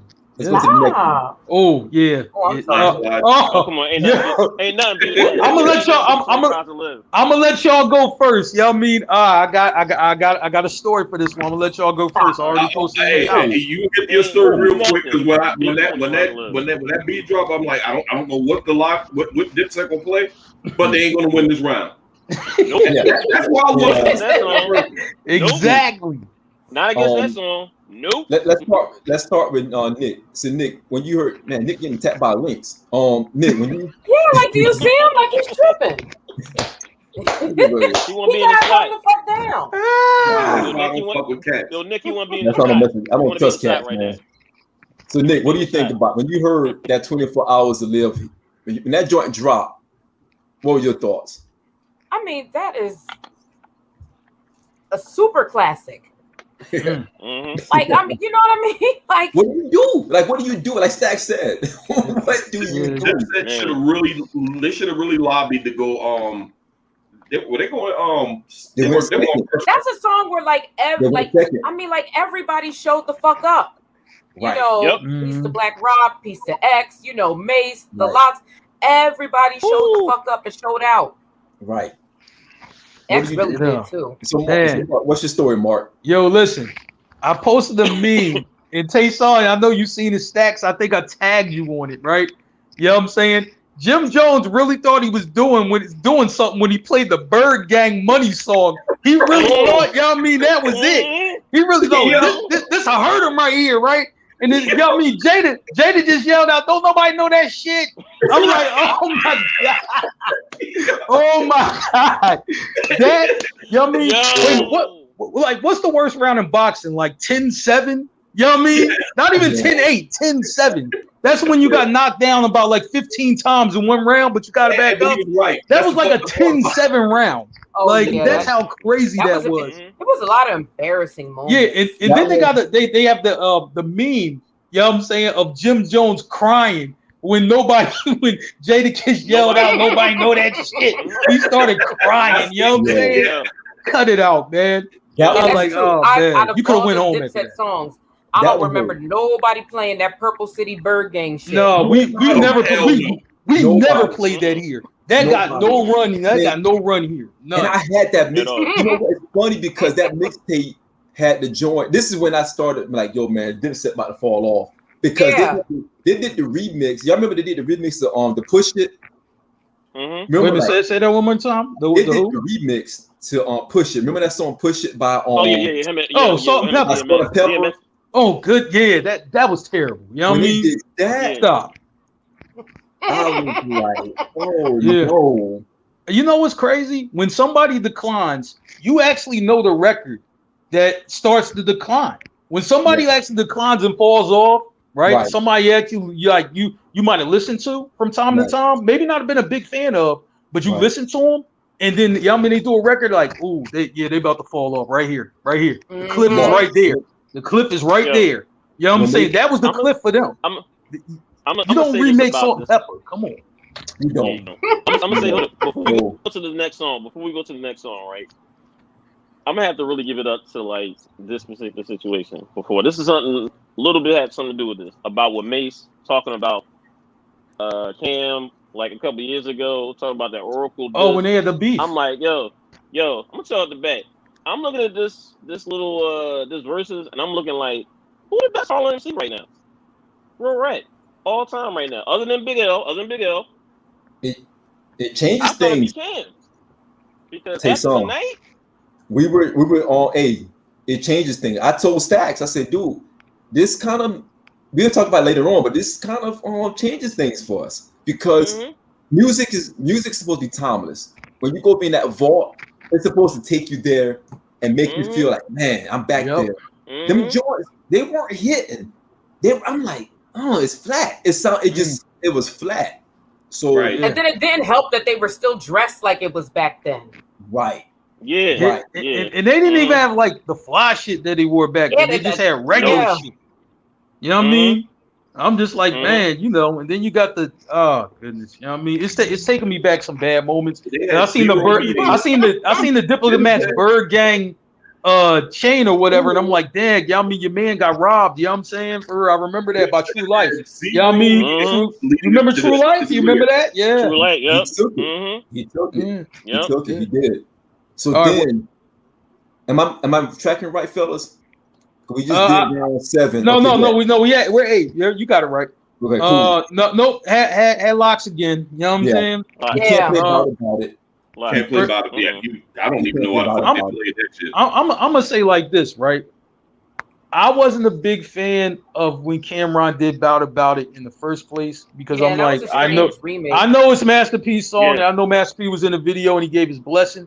Okay, cool, but I wasn't really feeling it. I wasn't feeling it then. So I wasn't going to feel it, years later because I know it's Masterpiece song. Right. You know what I mean? And that was, I wasn't feeling that. That's when you get desperate, man. That's when you reaching. You don't know what else to do. Did they think Master P was going to come on stage with him and help him out? Right. I don't. Still wouldn't help. Right. Still wouldn't help. Yeah, you know. That's when New York started getting a little antsy. Man, he played that, and then you follow up in round 9. I'm a preface this. I thought Dope Money won this one. In my personal opinion. Rough Riders? Welcome to it was. Rough Riders. Yeah, off the energy. I mean, I think Welcome to New York City is a better song. But I mean, they did not have the energy to pull it off. Right. But they won that round because it was Cam and Jay, and it was Welcome to New York City. And you got to win that round if you got that song. So I get that part. I was never a big fan of that song. I thought the lyrics were on point. I just wasn't a fan of that beat. I wasn't a big fan of that beat. I love it. Oh, that beat is you know what I'm saying? But they didn't pull it off. That beat was hard to me. Well, I'm gonna say like this. I mean, I personally really couldn't play it like back then around a lot of people because it was New York. You know what I'm saying? I can't play a Welcome to New York City and I'm in Philly. Like, no, I'm not going to do that at all. Yeah. You know what I'm saying? You know, no, because seriously, you know what I'm saying? My cousin Yummy and Sean, I think you're related to my Brooklyn cousins somehow because they're Johnsons too. You know what I'm saying? And they always try to trash Philly every chance they get. So I refuse to play anything that had Yummy, bigging up New York, you know what I mean, in my car. I just wasn't going to do it. Agreed. Mark is on one tonight.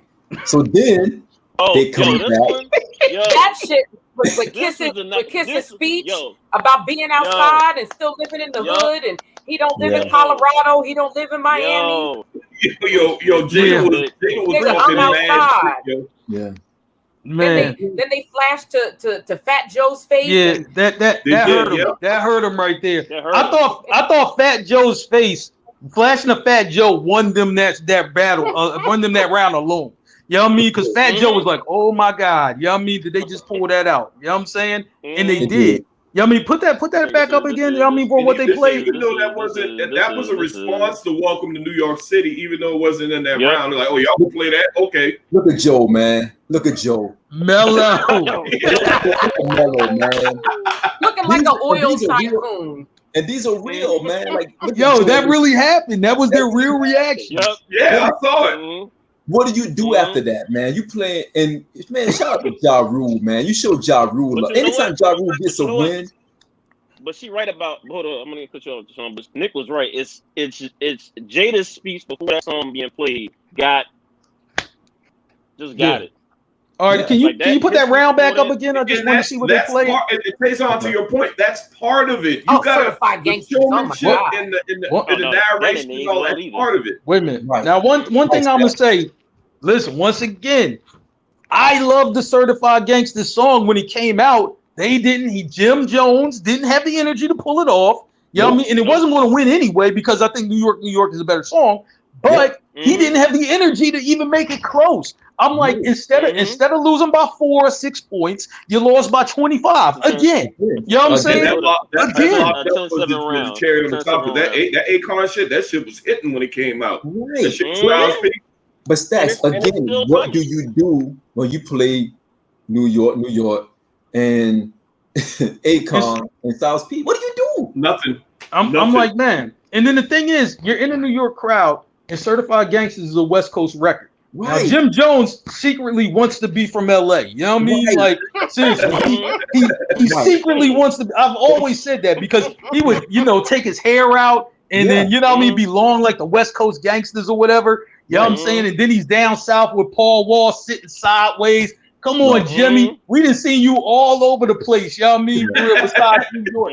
You know what I'm saying? I like, man, shout to him. I love Jimmy's records, but I like, man, you give love to other places just as much as you do your hometown. That's a little backwards to me. Even though I got love for Miami and LA and places like that, I'm not gonna give more love than Philly. You know what I mean? It's just never gonna happen ever. Yeah, we know that, Mark. Oh, hell no. Yeah, we know that. So the next one, again, this kind of hit me because I'm like, That bowling, that shit was not it. it was not knocking. Like honestly, I know you got to give the ground to Ballin because Ballin came and Ballin hit. That's when the New York Giants won the Super Bowl that same year, and Michael Strahan doing the ball in the end zone and all that crazy mess. I get it. It was a huge song. Back then, I wasn't a big fan of that song. I thought it was okay. I wasn't either. I didn't think it was as enormous as it was, right? As it was depicted to be, in my opinion. That's his biggest song to date. I get it. Anytime you get to play your biggest song in the middle of the round, you're struggling. Yeah, you struggling. Personally, I like the remix better. You know what I'm saying? No disrespect to Jimmy, but I like the remix with T.I. and Young Dro and all those guys. I like that a little bit better. You know what I'm saying? Yeah. Christmas in So the next one, again, you ain't beating that. No, ain't nothing beating that. Ain't nothing beating that. You know what I mean? Yeah, and here's the thing, you know what I'm saying? Before, Sean had pointed out, you know what I mean, besides Biggie's lyrics, you know what I mean, the Lox wrote everybody else stuff, right? You know what I'm saying? I mean, the fact that the Lox wrote Kim's verse so well, because that's my favorite verse on the song. You know what I mean? For Kim's verse. You know what I'm saying? They wrote it so well for everybody. Everybody was nice on that record. You know what I'm saying? So shout to the Lox for getting their pen game down and even making Puff sound like he could rap. You know what I'm saying? That was good. That was good. But also shout out to Missy Elliott. Remember, she the one that got the arrangement for how everybody's supposed to be on that song. Like, remember, she's the one that told him. She's the one that's like, look, you got to be this. Yo. I'll never forget Kim's last bar on her verse, man, because I'm like, damn, I was wondering for a while, did she write only female in my crew and that kick shit like the nigga do pull the trigger too far? I'm like, shit. Yeah. Yeah, they had nothing. They had nothing when that came on. Nothing. When you play that, that's when you start, and you got Diddy in the comments saying, "Yeah, kids wrote that for me." What do you do? Then he sounded good on it too. He sounded good on that joint.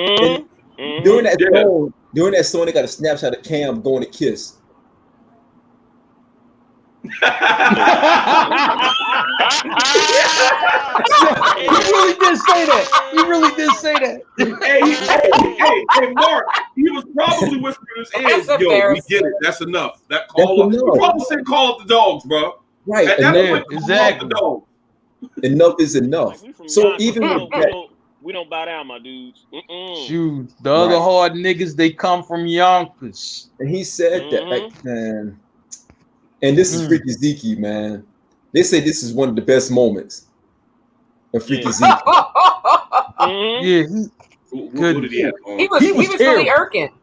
He was terrible. I'm like, man, listen. dude, you might have been a good hype man back in the day or whatever, but I'm like today, you know what I mean, Not now. you gotta give that role to somebody else because you was terrible. Terrible. Oh yeah, you know what I mean? For I that would agree. have been You know what I mean? That would That'd have been something. No, it wouldn't. That would have been Hold tight. something. No, yeah, it would have. You know No, what I'm it saying? That's Straight just up. Man, yo, you know what I mean? Here we go with wait a minute. You know what I mean? For let me just cut right here because this bull.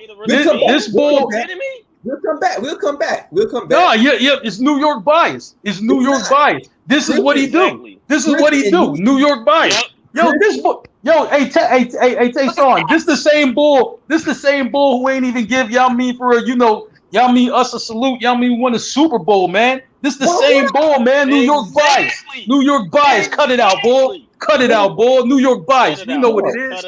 We know what it is. I give y'all a salute for winning the Super Bowl. Yeah, I mean, yeah, give us a salute. We Philly. Give us a salute. I would give it to y'all. I'll give it to y'all. I'm a Washington fan, so I mean, I really wasn't feeling. I don't feel like no NFC East team wouldn't win anything. Hey, up, man. Look, man. Yo, man. Right, give us a salute. You don't give no salute. Yeah, let's revisit that state prop lock state, but we will. All right. We'll come back to it. We will. Mark's energy. We will. We will. Man, Mark did 2 lines before the show, man. Mark is wide open right now. I'm with you. We will. All right. I'm right with you. So round 13, we got Wild Out versus Killer Cam. Man, come on, man. Mark, I ain't gonna lie, Mark. When this came on, I thought about you, man, because you always talk about that verse, computers feuding. Yeah, that shit was. Oh my god! I mean, even that verse couldn't save him. Even that verse couldn't save him. That bar couldn't save him. Somebody put that in the comments, man. They was like that scooting, booting, Pootie the booting ain't gonna help Cam right now. No, that shit ain't gonna work today. It ain't gonna work today. Nope. It ain't gonna work today. It definitely did. Another track from We Are the Streets. So let's keep it moving. I prayed to Allah about too foul to go to the mosque. Like, yo. Yeah. Styles P, your favorite rapper. Like, come on now. Like, So you got Sheet Luch, Kiss Your Ass Goodbye. Kiss Your Ass Goodbye. Forget your ass goodbye. D-block. Yeah, and Jim Jones put on Salute in 848. Come on, man. No. Come on, man. Like Mark said, man. And I'm like, man, the entire night, man.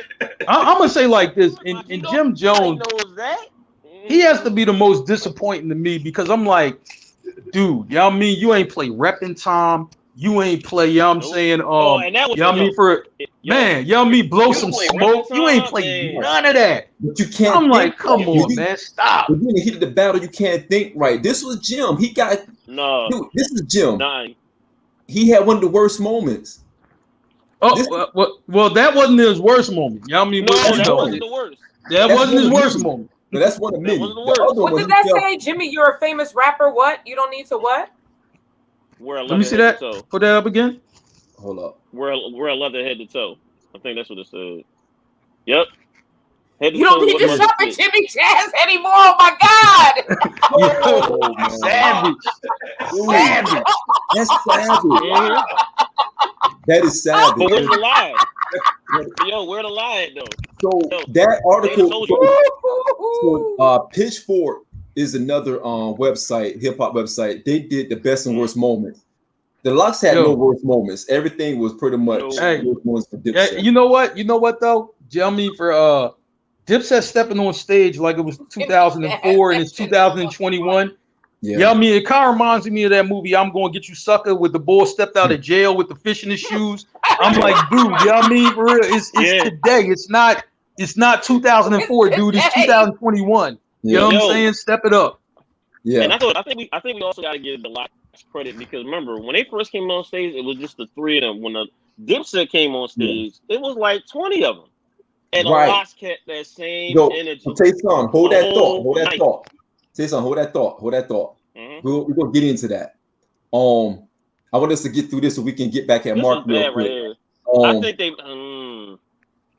This one, I'm again go back to what You Nick could have said get it earlier. Dipset. You could have gave it to Dipset though. You could have gave You that. kind of have to because that was one of their biggest joints. But like Nick just said That's earlier, Cam's two biggest songs.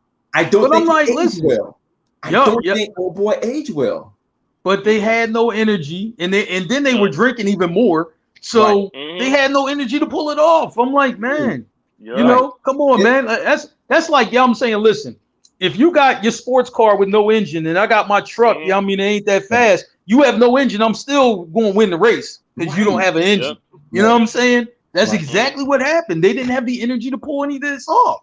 So I'm gonna flip this one to Stacks. This round of Stacks, because Stacks is this is the one. Before I go to that, though, because I need Stacks to breathe on this. We need Stacks to breathe on this because this came out. Jewels did the most, like the dumbest thing you can think of. Goodness, the biggest off there, man. And Mark, I saw this meme pull up.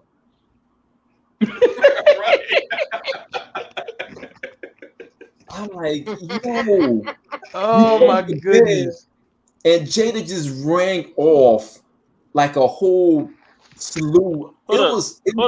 He never said that shit about we got Grammys. Yeah, we ain't got what he say about they know grams, not Grammys or something? We got Grammys. All they didn't know about is grams. And Stacks, this is for you. This is for you, Stacks. Jim Jones plays "Summertime with Miami," featuring Trey Songz. No. Well, how do you do that when Jada is playing Mariah Carey, Jenny from the Block, Family Affair remix? Yeah. Knock yourself out. What are you doing? Yo, that's nothing. I want to know what will Stacks do? I just want to know. You can't come back from that. I don't at this point, the locks. I mean, at this point, I think that Dipset. Who got the boys? Is that Mark or Nick Jada got the boys riding through? No, I got the earphones in, so I'm good. I mean, y'all can't hear all the madness. But I don't know what you do. I don't. It's almost as if I don't know why Jewel said that. It shows his lack of music acumen, to be perfectly honest. Yes. With you. I don't know why to say that. I mean, I'm going to agree with you there. I know it's good for them to talk shit and be chippy, but sometimes you got to be careful what you fucking ask for, man. Because when he said that, and I'm like, man, this shit is just getting 10 times worse, man. Why would you? When he said that, I'm like, why did he? Why? And hey, this was a 10-6 round. That's what the fuck that was. That was hurtful. I don't know if they got to the boxing, but that was a 10-6 round. Man, at that moment, I was like, I said, what do you do? Like, if I'm Dipset, I'm leaving. I'm finding a way to leave. Hey, Stacks. Stacks. I think it was a 10-7 round, but I think the referee gave them about 50 seconds to get up instead of the usual 10. Yeah. You know what I mean? Yeah. He just kept counting 9. Like, yo, y'all going to keep counting 9? You know what I mean? He kept counting 9 about 40 times. You know what I'm saying? It had to be planned. Like, you can't be that naive. I think Cam got tight after that because Cam was like, man, I ain't got no help. Like, Cam was like, I got nobody. No. Blame your DJ. Blame your DJ. Blame your DJ. No. Hold on. This is where I have a problem with people taking away blame from Cam. I have a big problem with my Cam. You the leader of that group. Is he? You the leader. You the leader. You're the leader of the yes, he is.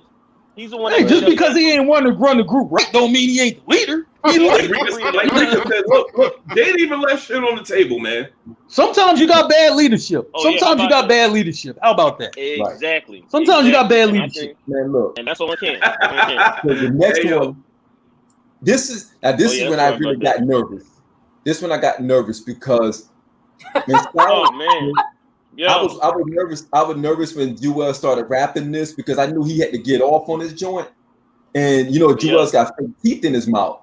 And I was like, I was saying to myself the whole time, like, man, what are his teeth gonna come out? I was like, if he start using some P words or some B words, his teeth, them jaws gonna fall. Because they were hanging by a thread anyhow.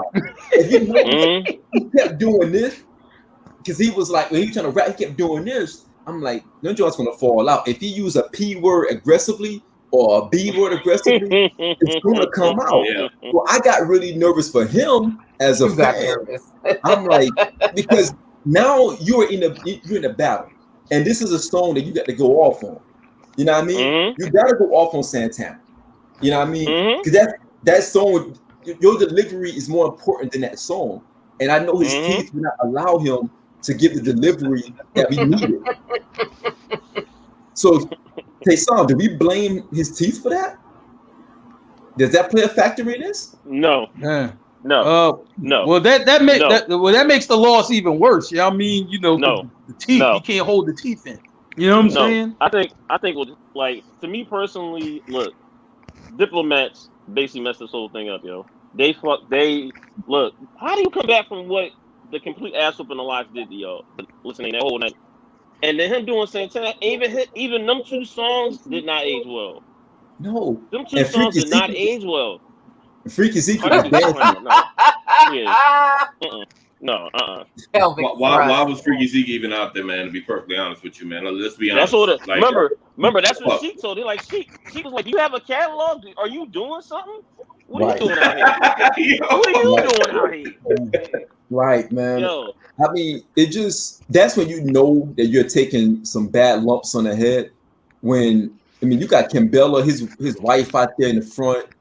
She was so hype out there when the DJs was doing their thing. Yeah, right. It all looks good in the beginning. It's always good in the beginning until the fight actually starts. Right. It do. So then, oh no! Come on now, Stacks. I'm upset. I'm upset about this because that Cameron and what's the name? That Down and Out joint is one of my favorite songs. It is. It's a good song. But again, no energy. No energy. No energy. It seemed like a cry for help. He was down and out. That's the problem. Yeah, because he really was. Yep. Nah, listen to the lyrics. At this point, I just wanted it to be over because that Rough Riders Anthem remix. Do y'all remember? God.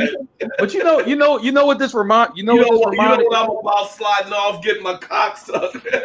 Yo, you know what this reminded me of? I'm not even lying. You know what I mean, this is something black folks never do, but white folks do it often. You know what I mean, any white folks in the audience, you know what I mean, y'all probably can attest to this, right?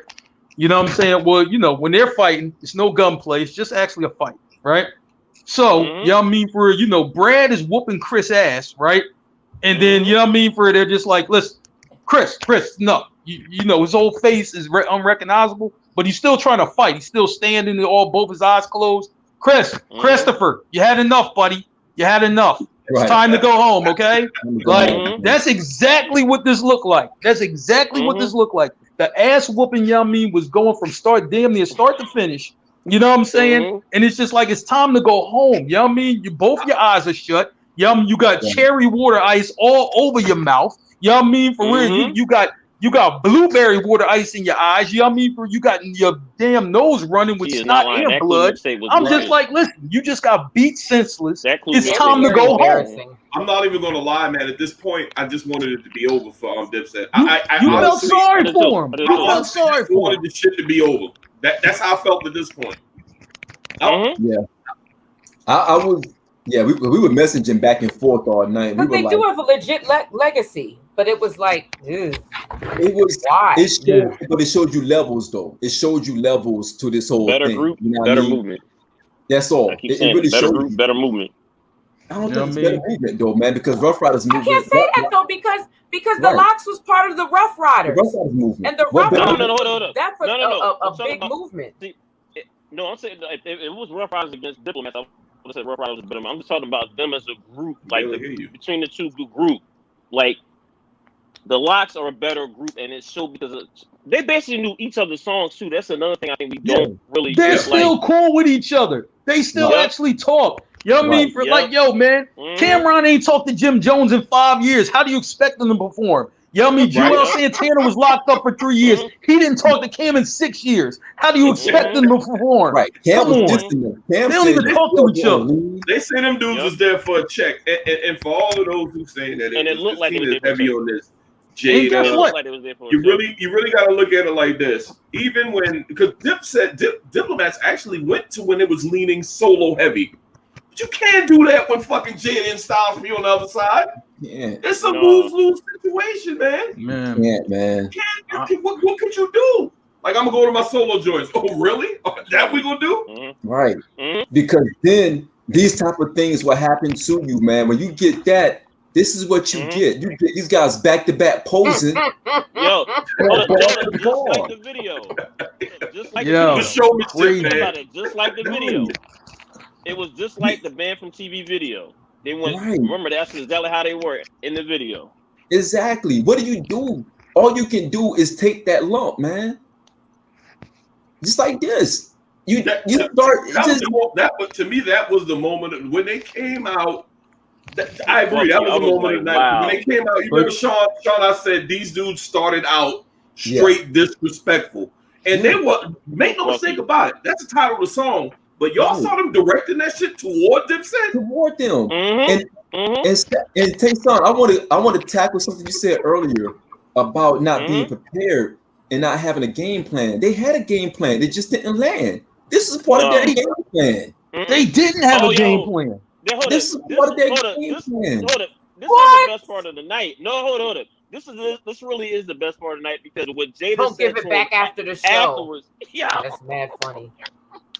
Right, it backfired. Everything you put together, and it just start backfiring. What do you do? Like, how do you combat that? It's a thing called the fog of war. When you're going through war, and it's just a fog because everything is happening. You don't know what to do. Rounds are coming down range. You don't know if to get down behind something to get on the ground. Right. It's the fog of war. And Mark, it got to the point. Y'all remember, like after every track or doing the song, Jada kept saying, "What the fuck are we talking about here?" Right. That was you saying why? That was translation. Why are these fuckers even on the stage with us right now? Mm-hmm. What are we? You remember he kept saying, "What the fuck are we talking about here?" Right. They weren't. Yeah, it was crazy. That. Like why these dudes out there? We are who we are. Why they out there with us? Right. The style said them guys weren't prepared. Them guys were not prepared. They just came. It's like they just showed up. No practice, no nothing. We just gonna show up for the game. Right. You know what I'm saying? I was talking mad shit leading up to it. I saw a video. He was like, to be honest, I thought they was gonna bring Jay and Nas and raise Biggie from the dead to battle us. So I was wondering what the fuck was going on when they said it was Biggie's guy. But you know what though? I'm gonna say like this. This is the one thing, and I say it, we use it when we talk about sports all the time. You know what I'm saying? The team with the chemistry is usually the team that wins, right? Well, guess what? Y'all mean in hip hop too, in a format like this, the team with the chemistry is and I underestimated that. I underestimated that because I thought this shit was going to come with some energy. I thought they was going to come with some energy. You know what I'm saying? I thought they put all the past beefs behind them. You know what I mean? Come with some energy and let's go. But they didn't do that. You know what I'm saying? Now, if somebody would have told me like, yo, man, listen, Jim Jones still hates Cameron like today, right before the verses. Like, all right, cool. I might have bought that. You know what I'm saying? I fully expected for them to get together close with some of their crew when they did the Dipset anthem and do the little shit like that. What do some of that? Like the video. All them dudes was on stage. There was a lot of stuff I was waiting on with the Dipset that never fucking happened the entire night. I was waiting on it. You guys, so all them dudes was on stage. Wait a minute, put that back up. I didn't even see that. You know what I mean? Oh, go ahead, Sean. No, so you guys making great points, but you're missing one thing. All of that sounds beautiful until you get punching them out. Look, they didn't have a plan. I text Stacks after the first round. I said, look, I'm sorry. I was wrong. Did I not say? I said, Stacks, I was wrong. Because I thought that Dipset was going to come out there. Because keep in mind, don't forget this. When the Lost came out, the crowd was like, yay. When Dipset came out, the crowd went berserk. Let's not forget that. When Dipset came out, people went berserk. And I kid you not, I look at my witness. I was like, uh-oh, because that's when Jewel's kind of paused and Jimmy kind of paused too. I'm like, man, it's too big for them. And I text Stacks. I said, yo, man, I picked the wrong group because I honestly thought that Dipset was going to either win or lose narrowly because of the locks. Well, Sean, they were intimidated as well because when the locks came to the stage, they was like, bring your asses out. Get y'all asses out here on the stage. Y'all remember that shit? I'm like, these motherfuckers is wilding early. Like, we need to bring y'all asses to the fucking stage so you can get this work. I'm gonna keep saying this. Are we at least going to put some blame on Cameron? No, it takes more. To that point, I think Cameron probably threw off their rhythm because he didn't come out there with them. Remember Cam? Yeah. He don't even like him. They were trying to ramp everything up. The DJ kept spinning. And Taylor, you got a valid point. The DJ kept spinning, but Cam wasn't coming out. Cam was in the back doing who knows what. You know what I mean? So they were already on stage without Cam. And I wonder if that threw off them just a little bit because they're probably in their mind thinking like, yo, Cam with that bullshit. He ain't out here with us. Where the locks came out together. They came out in unison. So when I saw that, and I text Stacks, I said, yo, man, I may have to pull back on my early vote because I don't think they're going to make it. We were talking about this in the chat. I sent Mark a message. I said, Mark, I thought that the energy was going to be different because they got energy music. And that's the only way they're going to keep up. But then when Jada came out there on fire and they play FU, I was like, it's over. It's a wrap. It's not going to happen. And then that Who Shot You freestyle. That was... And then it wasn't just the songs. It was like the comments in between. Don't nobody know that song. You live in Miami. What the fuck is you wearing? You don't know the words to your own songs. Hey, Nicole, that was pretty good. But it wasn't enough. You want to go again? You want to do another song? Yeah, exactly. And honestly, for me and ladies, when the songs came on, they hit different. It made me realize how much of a fan I was of the locks. I am of the locks, right? And it also made me realize how much I thought that Dipset was corny when they first came out. Honestly, because I thought that Dipset was really corny. Although Diplomatic Community was my joint, that's when I had the Mercury Mountaineer 15s in the back on 20s in Camp Lejeune, North Carolina. Shout out to Jacksonville, North Carolina. When Dipset Anthem, that was my joint. But I also thought that they were, I thought they were kind of corny. But they had anthems. I remember being in clubs when Dipset Anthem came on, and everybody doing this. I remember those things. But when you hear it on camera, you hear it in a versus battle, it just didn't hit me hard. It don't age. It don't hit you. For some reason, it just didn't hit me. What hit me was when you play FU, all about the Benjamin. But you know what though? I'm gonna say like this, man. Tina's coming up. Go ahead. But go ahead, T-Song. I'll let you go first. All right, Tina's coming. All right, Tina, I can see what you're saying, but I'm gonna tell you why this is gonna be something for the versus battle going forward, especially for rappers. Though, look, you saw what Method Man and Redman did in their versus battle. Right? They basically showed you like I don't need no type of none of that. Just drop the beat. We got this. The Lock showed you. Hold it. The Locks is 46, 45, and 45. Right? You do know all the verses. They just said drop the beat. They even basically rocked it a cappella. Right. Switch the beat and it's still rapped over the beat. Yep, throwing different beats on songs and shit too. Yep. And it's still rap over that. That to me, that right there, that's what should be the norm. That should be the norm. As an MC, you're right. That should be the norm.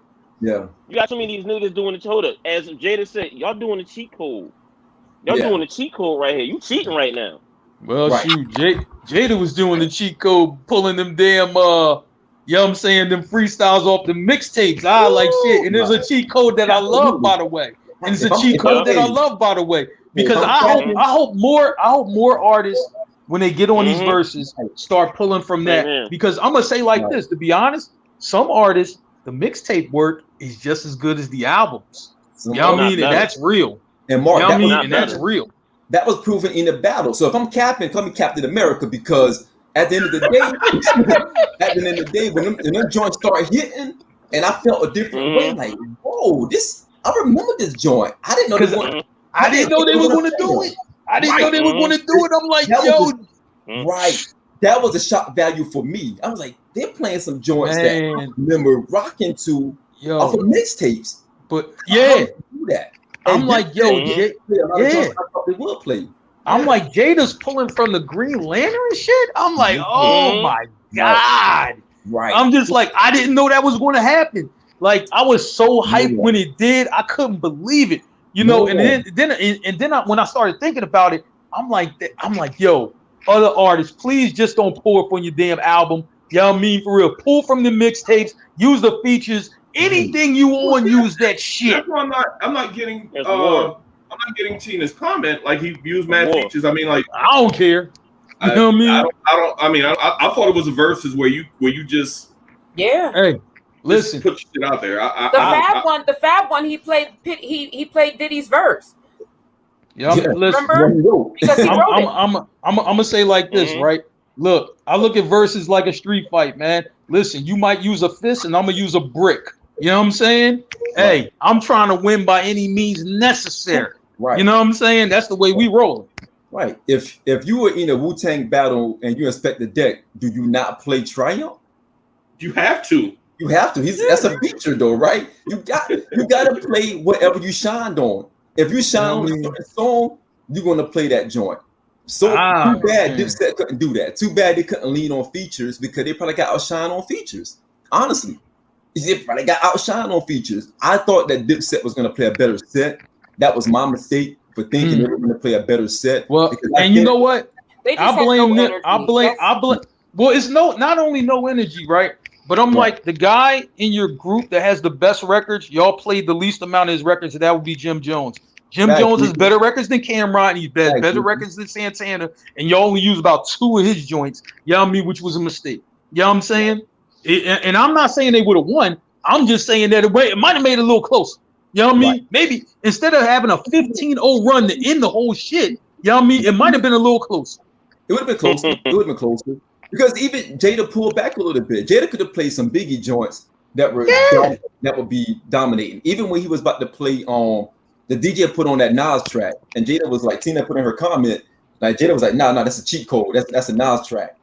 He was like, I don't want that. I want something else. Give me something else. Because they're about to close it out anyhow. I think this was the last closeout right here when they played Money, Power, Respect, Put Your Hands Up. We're gonna make it. A fucking kill shot. Camera up. Exactly. And I really mean it. I love that song. I really mean it. But what do you do when you play these joints, man? It hit different when you play all that shit right there, man. I think it's also just like, I mean, there's really nobody's.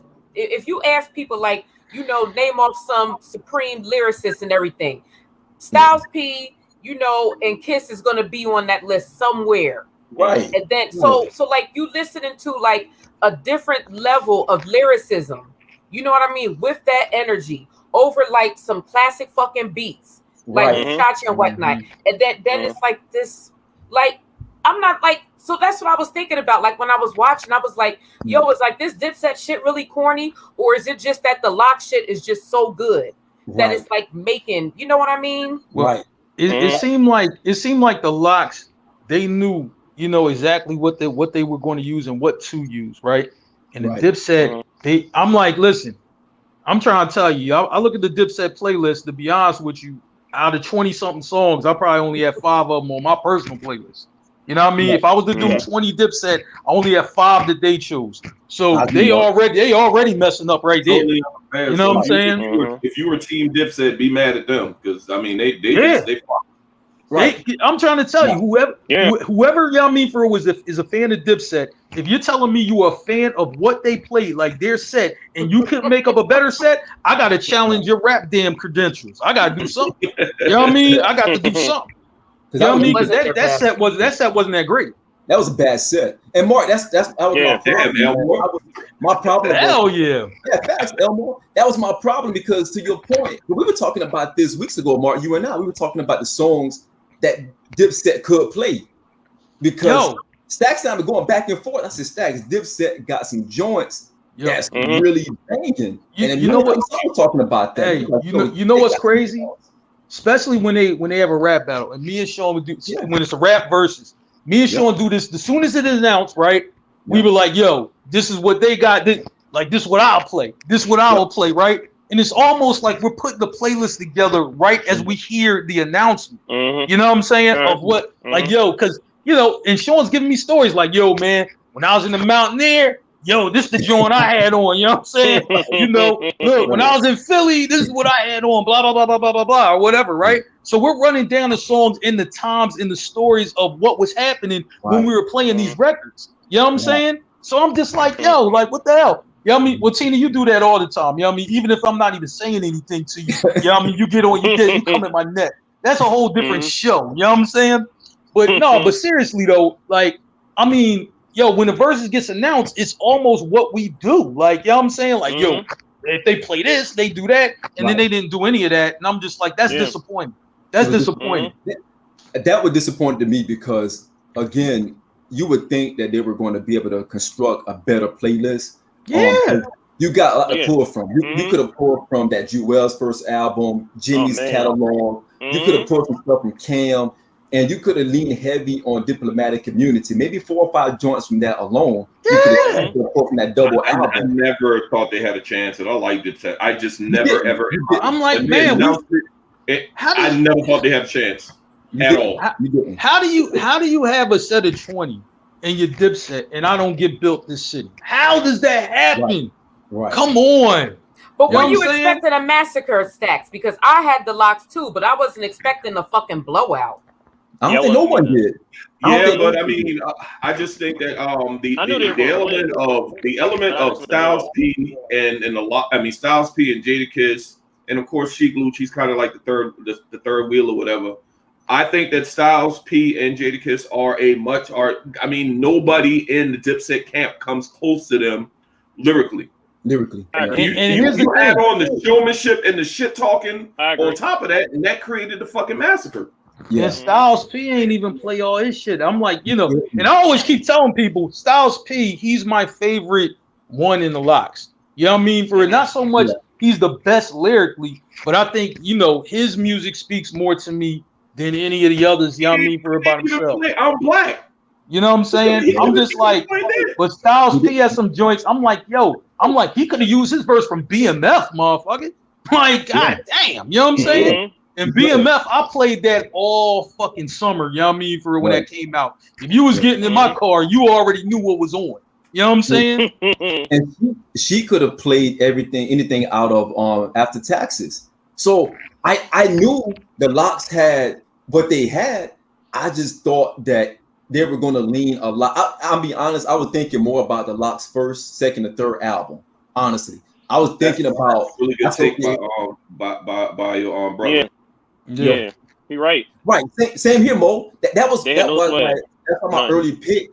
My early pick was Dipset because I thought this is something up their alley. I'm like, okay, Cam talks so much shit. Cause you think about it, Cam went at Jay and at Nas, and I'm not saying he held his own, but he didn't get dusted.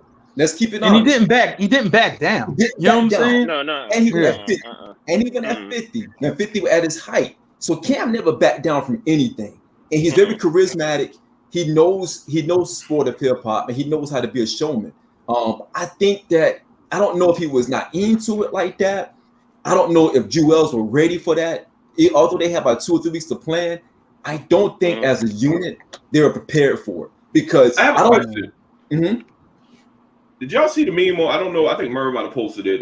He found it from someplace else. And somebody said, "Now we all know why G Unit said no to a versus with the Locks." Is that, I don't know. Was that true? They don't get along either. They don't get along either. Yeah, that's true. That's true. Seriously. But if that's true, I know G Unit was looking at that shit like, yeah, I'm so fucking glad. We didn't attempt to get the save these guys. You know what? Let me put a disclaimer out there. For any group that doesn't get along, do not do verses because you're going to get embarrassed. You know what I mean? If you don't get along, you don't talk to people. You know what I mean? Listen, you know what I mean? 50 cut everybody off. You know what I'm saying? So he don't talk to any of them anyway. He's still beefing with Young Buck, you know what I mean, from shit that happened years ago, and That 50 shit, petty that's a like that. So he's still decade beefing old with him beef. today. Right. Mm-hmm. You can't. You can't. To Mark's point, if you can't get along in a room, there's no way in the world you can construct a set to compete in verses. And that's what showed, because I believe if Cam, Jewels and Jim would have got into a room together and create a list, I think because they're so competitive, I believe they would have cranked out 20 good joints for an actual set. Now, again, I wonder if this forces because they're going on tour together. And Yeah, I'm concerned It'd be because weird. I wonder if this helps or hurt them, because now It they're should going to have to help put it together. It should help them. But they're Tell going to them have a to lot. but going back to what Mark said earlier, they got to be gelling, because if they're not gelling as a unit, they're not going to be able to go out there and Also a put show. on a good performance, Well, a good show. Here's the thing: they have, out of the groups that are on this 10 city tour, they have the least amount of time together. I'm like, the Locks obviously Yeah. still do shows together. State Property still does shows together. You know what I mean? But Dipset does not. They're all in different places too. You know what I'm Yeah. saying? Most of State Property is still in and around Philly. You know what I mean? The Locks are still, you know what I mean, obviously mostly in and around New York. You know what I mean? They have businesses there and everything like that. But, Dipset's all over the place. Right. Cam's in Miami. Jimmy's, you know what I mean, for real, doing reality TV between Atlanta and New York. And Right. Joel Santana was just coming out of jail not too long ago. I'm like, what chemistry can you build, you know what I'm saying, with that all of that going on? But So Mark, they're going to have to get it together because the tour starts next month. Right. Yeah. But Mark, the most important thing out of that, the Locks, they love each other. Them guys, they love each other. Yeah. Agreed. And it's genuine. It's real love. It's not that type of love where I'm gonna just come here and just be out here for the moment because I'm gonna get this bag. It's love because they want to see each other succeed. Like, they even allow Sheik Luch to, they know that Sheik is not coveted as he should be. I think Sheik is a dope artist. I don't because he's around Sheik's solid. Like, you know what I mean?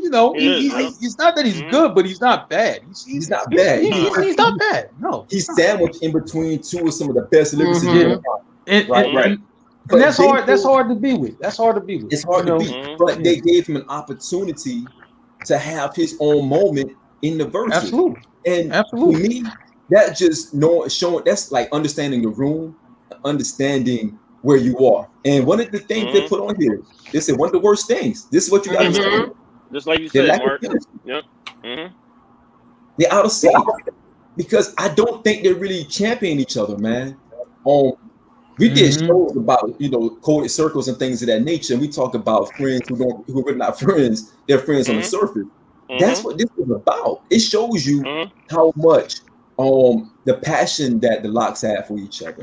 Even the fact that they gave Sheik the bask in his moment, all about the Benjamins, because he did have a powerful verse on that. And David, like you said, dude said, put some respect to my man name. Right. Yep. Yeah. You know what I mean? And you know what? It's like, I know it was probably tough for Sheik coming up when the Locks were at the, getting, on their trajectory, getting to their height, is that, listen, you know what I'm saying? My two friends, my two guys, at that time, were considered, you know what I mean, were like in the top 10 at that time. You know what I mean? Maybe not of all time, but at that time, it was like, she, Styles and Jada are like shit. You know what I'm saying? And they kind of crapping on your name, you know what I mean? But they probably pulled them together and just like, Sheik, man, you are a guy, man. We know you could do your thing, you know what I mean, or whatever. You know what I mean? Don't block out this fan noise and all this bullshit, and let's just rock out. You know what I'm saying? And you need to hear that from the people you're with. And you need to hear that. They've never had any public disagreement. Like, not one. Not one. Not one. Not one. Not They've one. been a group for like over 20-something years. Not one public disagreement at all. Not one. You heard nothing about the Locks. No. Nick had posted an interview. I don't know if it was on her own personal page or in the group, but it was an interview. I think she said it was from like 98. It was, from when they first came out. And like the three of them, they were saying, like, we're actual friends. We get up in the morning, we eat our breakfast, we'll call each other on the phone like they actual genuine friends. And they, you can tell that they really have each other's best interest. They was like, you're not going to see one, I forget the word they use, not CEO, but something along that line. You know, they said you're going to see 3. Yeah. Yeah. Absolutely, Ricky. He was the first standout. Y'all think about it. I mean, Sheik. He Think was. about it. Sheik was on the chorus. Get at me, dog. Yep. I mean, he was the one. Yeah. Some niggas want to be killers. Get at Right. me. Get at me, But dog. he took a step back for his brothers to come through because he knew that Jada and Styles had the chemistry. They had like that 1-2 punch Yeah. early on. So again, I remember he the love businessman out the group. Right. I don't want to get like girly or whatever, but shout out to Sheik. He was looking pretty good last night. I know y'all fellas don't want to hear it, but obviously Talk there are your some shit. women that's watching it. Talk You know, your shit, he Nick. is still fucking buff as shit. Like he Nick. don't look all aged and shit. Like Nick. they all pretty much look In the shape. same. You know what I mean? Mhm. Like you know, Jim, he looked kind of old. You know what I mean? Oh my God, you see that meme? Jim looked like he looked like he get his braids and then say brush it. Hey Mark, hey, I saw a meme that said, "Hey, when Jada came out with the camouflage cargo shot to the Timbs, they knew it was over." Yo, Sheik looked like he could pick me up. Whoa, and fuck me against the wall. Yeah, we just had a kid in the show. Relax. The baby is 10:05. The baby's asleep. And Mark, look at your boy, man. Look like Kobe. Look like Kobe. Exactly. You know what I'm saying? When Kobe won the title. Now compare that to this. Come on, that looked bad. I mean, serious. Jewels was from 04. He literally looked like he stepped out of 04 into 21. Yeah. If trying too fucking hard was a person, shit. Yeah, man. I mean, so exactly. I'm gonna ask y'all this. I'm gonna start with Nick. There was a time where we were talking about Jada, or they were saying Jada was top 5 dead or alive. There were a lot of conversation around that. Are we back to that point? Are we prisoners of the moment? Nope. We ain't prisoner in the moment. I don't think it's prisoner in the moment. I think the verses, both his verses served as a reminder of just exactly how talented an MC. Wait, didn't he say he gonna let Nick go first? Huh? Oh yeah. Oh man, I did say that. Like you're supposed to be a Southern gentleman. Like what the fuck is up with your courtesy? No, Sean's from New York, and he hear it. I'm talking to Stacks. Oh, all right. I'm a disabled vet. I didn't hear that. This deal right here. You know what? I dig that shit. Get that 100%, baby. I'm disabled. Oh, I got it. I dig it. I got it. But to be honest, like I'm not good with these lists. You know what I mean? Like top 5 is so hard. It's hard. Dead or alive, that's even harder. It's hard. Yeah, it's hard. Like this. So I'm just gonna say, like, you know, Kiss is that bull. Like he is who we knew he was. He is who people forgot he is. You know what I'm saying? Like if you forgot who he was, then you better fucking remember now. Yeah, I'm there with you, Mo. That's a good list, Mo. Like he's there. I just don't have Kane, Mo. I'm sorry. I know that's your guy. You know what I mean? I just don't have Kane on. Who you got over Kane, Mark? Huh? Who you got? If you take Kane out of that list, who you got? Man, you know what? That's hard because it's like a lot. It's like a lot of different people in there. I'm just like, man, you know, I'm like LL was up there. You know what I mean? I'm like, man, he's nice. You know what I'm saying? I'm like, I think a lot of people sleep on Redman. You know what I'm saying? You know, his early career was super dope. You know what I'm saying? I'm just like, man, you know, like I look at them. You know, and Kane is in that mix as well. Kane is in that mix as well. I would say, you know, for me, I'm like, I think Kiss is more in my top 10. You know what I mean? And I think he's more. I think he's more in my top 10 when I look at it. Like he's there. He's kind of around that. Like I have him in Black Thought, in Beans, kind of circling. You know what I mean? Or in Snoop too. Please let me not forget Snoop because he's my favorite MC from the West Coast period. You know what I'm saying? I struggle with Snoop, they're kind of like all in there, but they're under Biggie and LL and Rakim and KRS-One. They're under them, but they're not far away from them either. It's not like a big distance. You know what I'm saying? You know, Eminem and Pac fans, please don't kill me. You know what I'm saying? Oh, no, but I'm sorry. M isn't in my top 10, and Pac isn't in my top 10. That's a good but one. But I love Pac. But I love Pac. That's a good one. You know what I mean? He's just not in my top 10. M is definitely at my top 10 at all. M like me my top. He's in mine. 25, something like that. Yeah. 25, maybe 50. See this. I don't. Here's the thing. I don't want to be a prisoner of the moment. 25. I think I'll be catching that stuff. I don't be a prisoner of the moment, man. But Jada made me remember how much I appreciated him.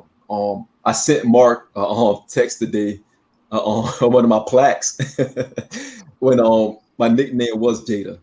I still think that's Photoshop. I think it was DMX, and then y'all mean they took DMX out and then put Jadakiss in. You know what I'm saying? Yeah, it is right there, man. You see it, man. I mean, you see it, man. Hey, Sean has really good cameras over there, so you know what you're seeing. You might not actually be seeing. You might actually have a Yankees hat on, and then y'all mean we're mistaking it for a Mets hat. We don't really know. You know what I'm saying? Jordans could be fake. Oh, whoa! You gonna or Sean could be a clone. We don't know. We actually angry. Can you help us out, please? whoa, man!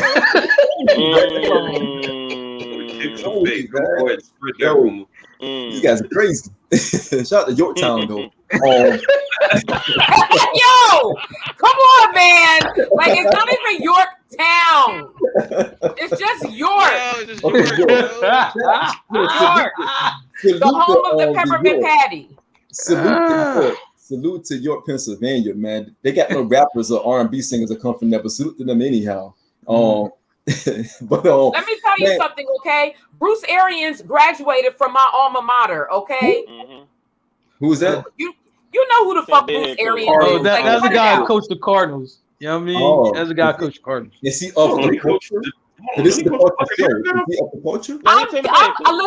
Listen, I'm going down a list. Okay. All right. Cut your shit. I just know that he coached the Cardinals. But real talk though, I don't have Jada in my top 5 dead or alive. Even when it was like a lot of talk around it, I still struggle with putting him in my top 5 dead or alive. And I love Jada, man. My biggest hang up with Jada, and I know we all talked about this before, I don't think he had the catalog. And I saw someone put a meme, not a meme, but I saw someone put a post last night. They said that if Jada had the production that Jay and some other top-notch rappers had, this would be a whole different conversation.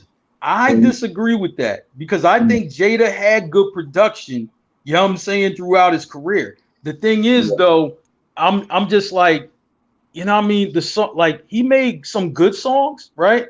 It just probably just wasn't enough. And that's probably it. You know what I'm saying? He like Jada is a rapper's rapper.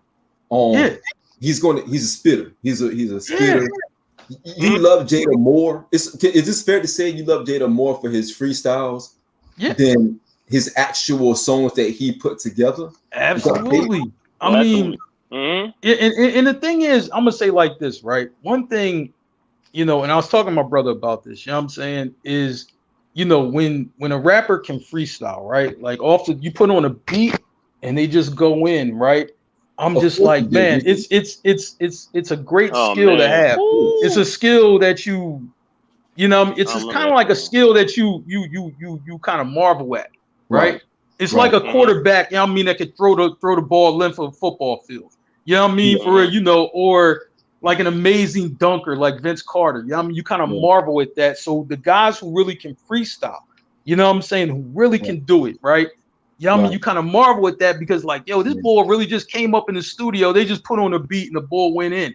Like, and not every great rapper can do that. You know what I'm saying? Right. Yeah, you know. So I'm like, I think Jada gets us a lot of credit in that realm. You know what I mean? That it pushes him a little further than maybe where people might actually really have him. because he can do that so well, and he's not corny. You know what I mean? So because somebody else tried to point out like, oh yeah, well, can't Cassidy do the same thing? But Cassidy's kind of corny though. You know what I mean? And Jada isn't. You know what I mean? No disrespect to Cass. So I want to pivot real quick so we can lock this thing out the right way. Before we get into this, I want us to be very sensible about this topic. Mark threatened me earlier today. Here we go. I got threatened by Mark today. I don't know how to respond. I told Stacks, I said, Stacks, help me out because I don't know how to respond to Mark. Stacks says better you than me. And I was on my own. Even Merv was like, yo, man, Mark is going at my head. Mark told Merv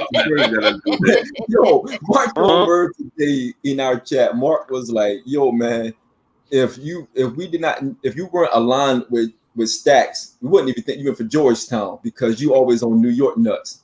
I was like, yo, man, like this is Merv. He's our friend. And this was early in the morning. He's our friend. I know Mark was at work. Mark chose violence very early today. We just need the viewers to know they chose violence early. So not only was he texting us on the clock, he probably was like in the bathroom texting us and going at our head tops for no reason. So we had the only thing we said was we think that Jada separate. Hold up, Rika said, where the hell is Merv? Rika, no one knows, and we don't probably really incarcerated or some shit like that. You never know him, man. No, the homie Merv, he had Merv about to do something real big. So not gonna put his business out there, but I thought you were gonna say he was tied up in somebody's basement. Like some chick kidnapped him or something. I really wanted to say that so bad. Hey, okay, all right. He wanted to hop on so bad, man. But he's actually on the road, and he knew that if he were to hop on, it wouldn't be right because he had internet problems. But shout out to the homie first, man. He really wanted to hop on this. We were arguing today with Mark all day about this topic that we about to get into. And Stacks were like, yo, man, I'm not gonna say nothing to the pod. And Stacks really didn't say anything. But here's the thing. Here's how this whole thing came about. I said last night, Jada reminded a lot of people that him and Beans are not in the same stratosphere, and that he is world beyond. Beans. And Mark reply was, "F you, bull." It seems like you kind of chose violence early. Who, me? No, I was just making a comment. I was just making a comment because Merv asked me a question about that. And I was just replying. And Merv, I'm going to read what Mark said. Mark said, F you, bull. If you ever come to Philly, and I was like, I text Stacks. I said, yo, man, I don't know how to respond to this. And Stacks were like, man, better you than me. And I was like, I said, okay. So Merv responds, and Merv was like, yo, Mark, relax, man, relax. We just asking you the question. And that's when he responded to Merv. He said, Merv, shut the F up. If you weren't aligned with Stacks, this is what he said. I'm reading this. He said, if you weren't aligned with Stacks, Sean is funny. this is what he said. I'm reading it right now. He said, if you weren't aligned to Stacks, we would think that you're from New York because you always on their nuts, bull. So get the F out of here. That's what he said. So get the F out of here. Then he proceeds to say, state property will beat the locks in the battle. I didn't say that. I just said, it's gonna be. You think it's gonna be a wash, and I say no. You know what I'm saying? That's just that. No, that's I'm right. That's because here's the thing. If Jada was I'm being serious. If Jada was so far ahead of Beans, that means Jada's so far ahead of Jay-Z too. You know what I'm saying? According to that logic. You know what I'm saying? No. And the reason why I say that, you can't single out Beans without throwing Jay-Z into it. You know what I'm saying? Because here's the thing, head to head, you know what I mean? And I love the head-to-head matchup because the head-to-head matchup proves everything you need to know.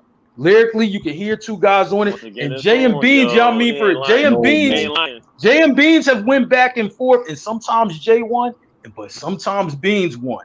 You know what I mean? And that's facts. That's That ain't fact. opinion. That's facts. You know what I mean? That's facts. That's right. facts. That's So, facts. you know what I'm saying? This I'm man just like and here's the thing. Sometimes, right, you gotta be objective. You know what I'm saying? Like, I don't care if it's your favorite MC. If he gets beat on that day, he gets beat on that day. Listen, I know people who love Black Thought, right? But Yeah. when Beans and Black Thought went head to head on Adrenaline, Beans beat him. You know what I mean? And Black Thought is the man. You know what I mean? You know, I'm just like, man, you know what I'm saying? You know, but I'm like, this Jadakiss is so far ahead of Beans thing. That's crazy because I'm like, listen to the music, and you're telling me we must not be hearing the same thing. No, you know what I'm saying? Because I'm like, yo, I'm like, listen, I could throw on Beans verse on It's On with Jay, and I'm like, yo, pull out any Jada joint you want. That's and you tell me, you know what I mean, for real, like, what's going on. There you go, Mo. Right on time. Yeah. Right on time, because I was saying the same shit. Put that back up. Go ahead, you know what I mean? Put that back up. See how you coming at me? I didn't even do anything. Put that back up. But as good as any verse Jada was on, period. You know what I mean? Don't tell me it ain't happened. So, you know what I'm saying? Don't tell me that didn't happen. So my takeaway, my takeaway is that you said Beans and Jay are neck and neck. What? Oh, lyrically? Lyrically, yes. Oh, you know what I mean? Lyrically, yes. Nas did say on Ether, he said compared to Beans, you're whack. He did say that. He said it. He said it. Now Jay has better music than anybody ever came out the rock. It's his label. It's his label. Exactly. Of course, Jay's gonna have all the best music because it's his label. We all know this. He got better songs. He got better arrangements. We all know this. But I mean, man, y'all mean if you can't give Beans his props lyrically, we got a real fucking problem. Wow. We got a real fucking problem. Yo, he ain't lying. Talk your shit, Mark. Yo, Merv, hold up, Merv. Yo. Hey, this is Merv. I got Merv on speakerphone right now. Yo, Merv, real quick, man. We on the show live right now, so don't say anything crazy. Yo, Mark just said that Beans and Jay-Z are neck and neck lyrically. And what? You know what I mean? I'm trying to tell you, man. Yeah. Here's what I'm gonna need. I'm gonna let Merv say. Let Merv say what he gonna say. This shit's getting fucking crazy now. Yeah. Mark, you gotta let that homo shit, yo. Yeah. You gotta stop it, yo. I'm not talking musically. I'm just talking the lyrics. Come on, man. He said, come on, man. This is what he's saying, man. I told him, I told him about how Mark threatened him about that was me, my bad. and he said that Jay and Beans are on the same level, man. Lyrically. Right. Lyrically. So he's saying that there's no way that Jadakiss could be better than Beans because that means he would be better than Jay. Much better by your words. Much better by your words. Yes. Wow. So, and Tayson co-signed it. Tayson co-signed too. I can't believe any of these niggas because I'm gonna need to hear it from somebody that's not born in Philly. So I'm sorry, I cannot believe this bullshit that I'm hearing on the show right now. Better than Jay-Z? Are you fucking on crack cocaine? Are you serious? Are y'all sharing the same crack pipe? Are y'all fucking crazy right now, man? Are y'all fucking crazy? I'm trying to tell you know what, man? Yo, listen. And Beans is not. Nobody got Beans. Facts left. Yeah, he said that's what he said, man. I said lyrically. I said, but listen, y'all listen. What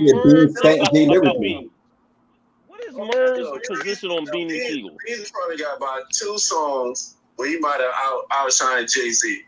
And he's using 2 songs over catalogs. That's what he's doing. He's basing this off like 2 or 3 songs. You can go head to head everything they've been on. You can go head to head everything they've been on. You know what I mean? And you can pick the winner yourself. He drinking. He drinks some homemade. Man, listen. Once again, yo, you know what I'm saying? Listen, I'm talking to the same guys, right? That favor their own guys. This is what they do. You know what I mean? Like now, Tayson, listen. Now we were in the chat earlier, right? I put on Barrel Brothers, right? that Ghostface is Sean's guy, right? I was just like, yo, we all heard the song. Styles P, you know what I mean, for a Ghostface and Beans. And I was like, Beans had the better verse by far. Like, that wasn't close. You know what I mean? You know, oh no, they all bodied the track. Get the fuck out of here, man. You know what I'm saying? Beans beat him. No. We're favoring our own guys. Are y'all not This giving can't be Beans done. This flowers can't be at all? completed without you. Huh? Yo, You I know said we're doing a road, Merv. I just want to get you in that, man. Safe travels, man. Hey, man, yeah, we're going to definitely have to discuss this again. We might just do Deep dive with continuation. that. I would love to have a deep dive with that. I was like, man, I would love to deep dive with these that. guys, Ain't no way yo, we can Beans I no can hear props. Merv better than I can hear Tazon. We have What to, the fuck man. is wrong with the sound, nigga? We have to, man. I'm gonna let that breathe, man. It's kind of sad to say I'm something, telling you, man. man. I gotta change. So we'll get at you, bro. Hey, real quick. Mark, I'm not gonna let you use the "we favor our own guys" stuff because you know how much. Ever since you met me, I told you how much of a diehard fucking Jay-Z fan. I mean, Beans fan I am. I think everybody that knows me knows that about me. I'm not gonna let you sit here and just the unmitigated gall in my Stephen A. Smith voice to say that lyrically. Why wasn't? I think you wanted to put Beans, and that's. Let's revisit the top 5 conversation. I think you wanted. No, but he's not. He's not in it though. He ain't in it. But, He don't have the material. If Jay is, then what are we talking about? But here's the thing. I don't have Jay in my top 5 either. You know what I'm saying? Okay, you know. fine. You know what I mean? I don't have Jay in my top 5 either. I'm just saying. I would say like this. Like I said, musically, Jay is the best to me because he has all the beats, he has all the arrangements, he has all that shit. You know what I mean? For when you're an artist, right? You know what I mean? He has it. Everything that you need to be a great artist. And then he knows how to pull it off because he understands the symmetry and all of that. I give Jay-Z his credit for what, and he's really pretty much good overall at everything. You know what I'm saying? I give him that. But I'm just talking this one thing. Lyrically. That means, yo, man, put on a fucking beat. Let them guys go to work. You know what I'm saying? You can't tell me, Jay, you know what I mean, for just beats beans, no problem. No. If you're talking to anybody else and you say that Biggie, I mean that Beans is in your top, I mean that Beans is a better lyric. I'm not even gonna say better. I just can't say that shit with my own mouth. I didn't even say better. Well, if they're on the same level, they're on the same level. They gotta be. They're going. That Beans is going to be in most people's top 5. I think that's fair to assume, but we know that's not a thing. Man, you know what I'm saying? Listen, you know what? And I love Beans, man, but here's the thing, though, right? Here's the thing. Like I said, right? And this is it. This goes for any Philly artist, right? Anyone that I pull out, you know what I'm saying? Yo, you're gonna find a way to say a guy who might be, I mean, on the same level or lower somehow is better. That's like when I say Black Thought is the best, you know what I mean, or the best, or at least one of the best at freestyling ever in rap. You know what I'm saying? You're gonna pull out a bunch of guys who probably ain't on Black Thought level. You know what I mean? Just because, you know what I mean, you're fans of those guys and you're not a fan of Black Thought, that's fine. But I mean, that's just kind of cheating, you know what I mean, for the whole thing or whatever. But I'm just like, call it what it is, though.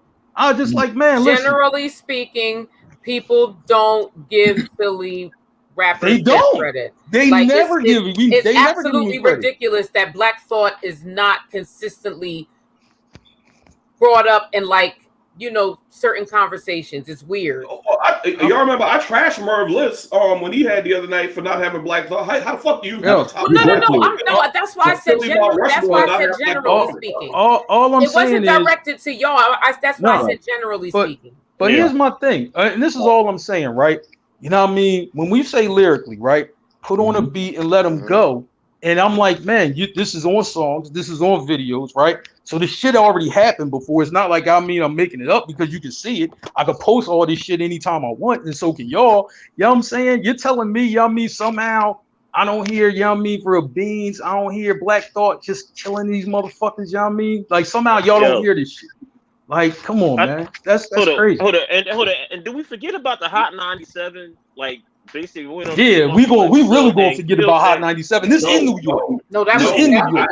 I haven't. I just don't think it's a fair comparison to say he's up there with Jay. He's superior No doubt. Is he up there with Beans? I mean, is Beans up there with Jada though? And that would be a very, very nice versus right there. See, that's That a conversation energy- I'm willing to have. I'm not going to entertain no conversation with Jay-Z and I don't. Jada. I don't Jay-Z think that Bean survives at versus with Jada. I Why don't. not? I don't. He gonna have the same Because energy as Jada though. dude, do we need to pull out? Do we need to pull out? And he got the hits. He got the Why Yeah, hits. do we need to pull out the songs? Wait a minute, whoa. Do we need to pull out the song? Whoa, wait a minute. Because we can count all the features and all the mixtape shit too. Y'all mean for it? Do we need to pull that out? Because I could go to that right now. But it's not competing with Jada. Okay, you think so?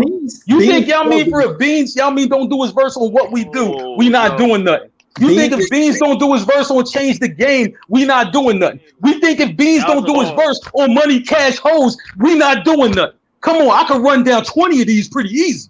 This not hard. And we doing 1,000 ahead of, and we ain't even consider 1,000. Come on, man. Are you kidding me? Like, No. Beans will struggle against Fabulous. Beans will struggle against Cameron. How are you going to struggle when you have the music? How do you struggle when you got the music? Hey, man, y'all tripping? No. Feeling in the air? You can't play feeling in the air? You tell me feeling in the air ain't a hit. Get the fuck out of here. What we do not a hit? Get the fuck out of here. You know what I'm saying?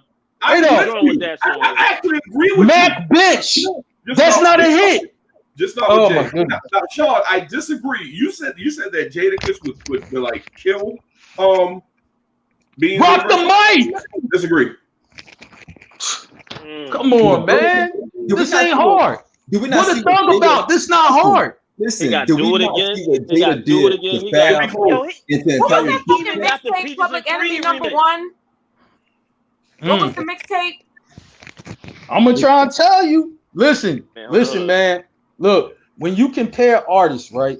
I'm dead serious. You have to know the other artist catalog, and I mean everything, every feature, and everything on the mixtape. You can't even compare them if you don't know it.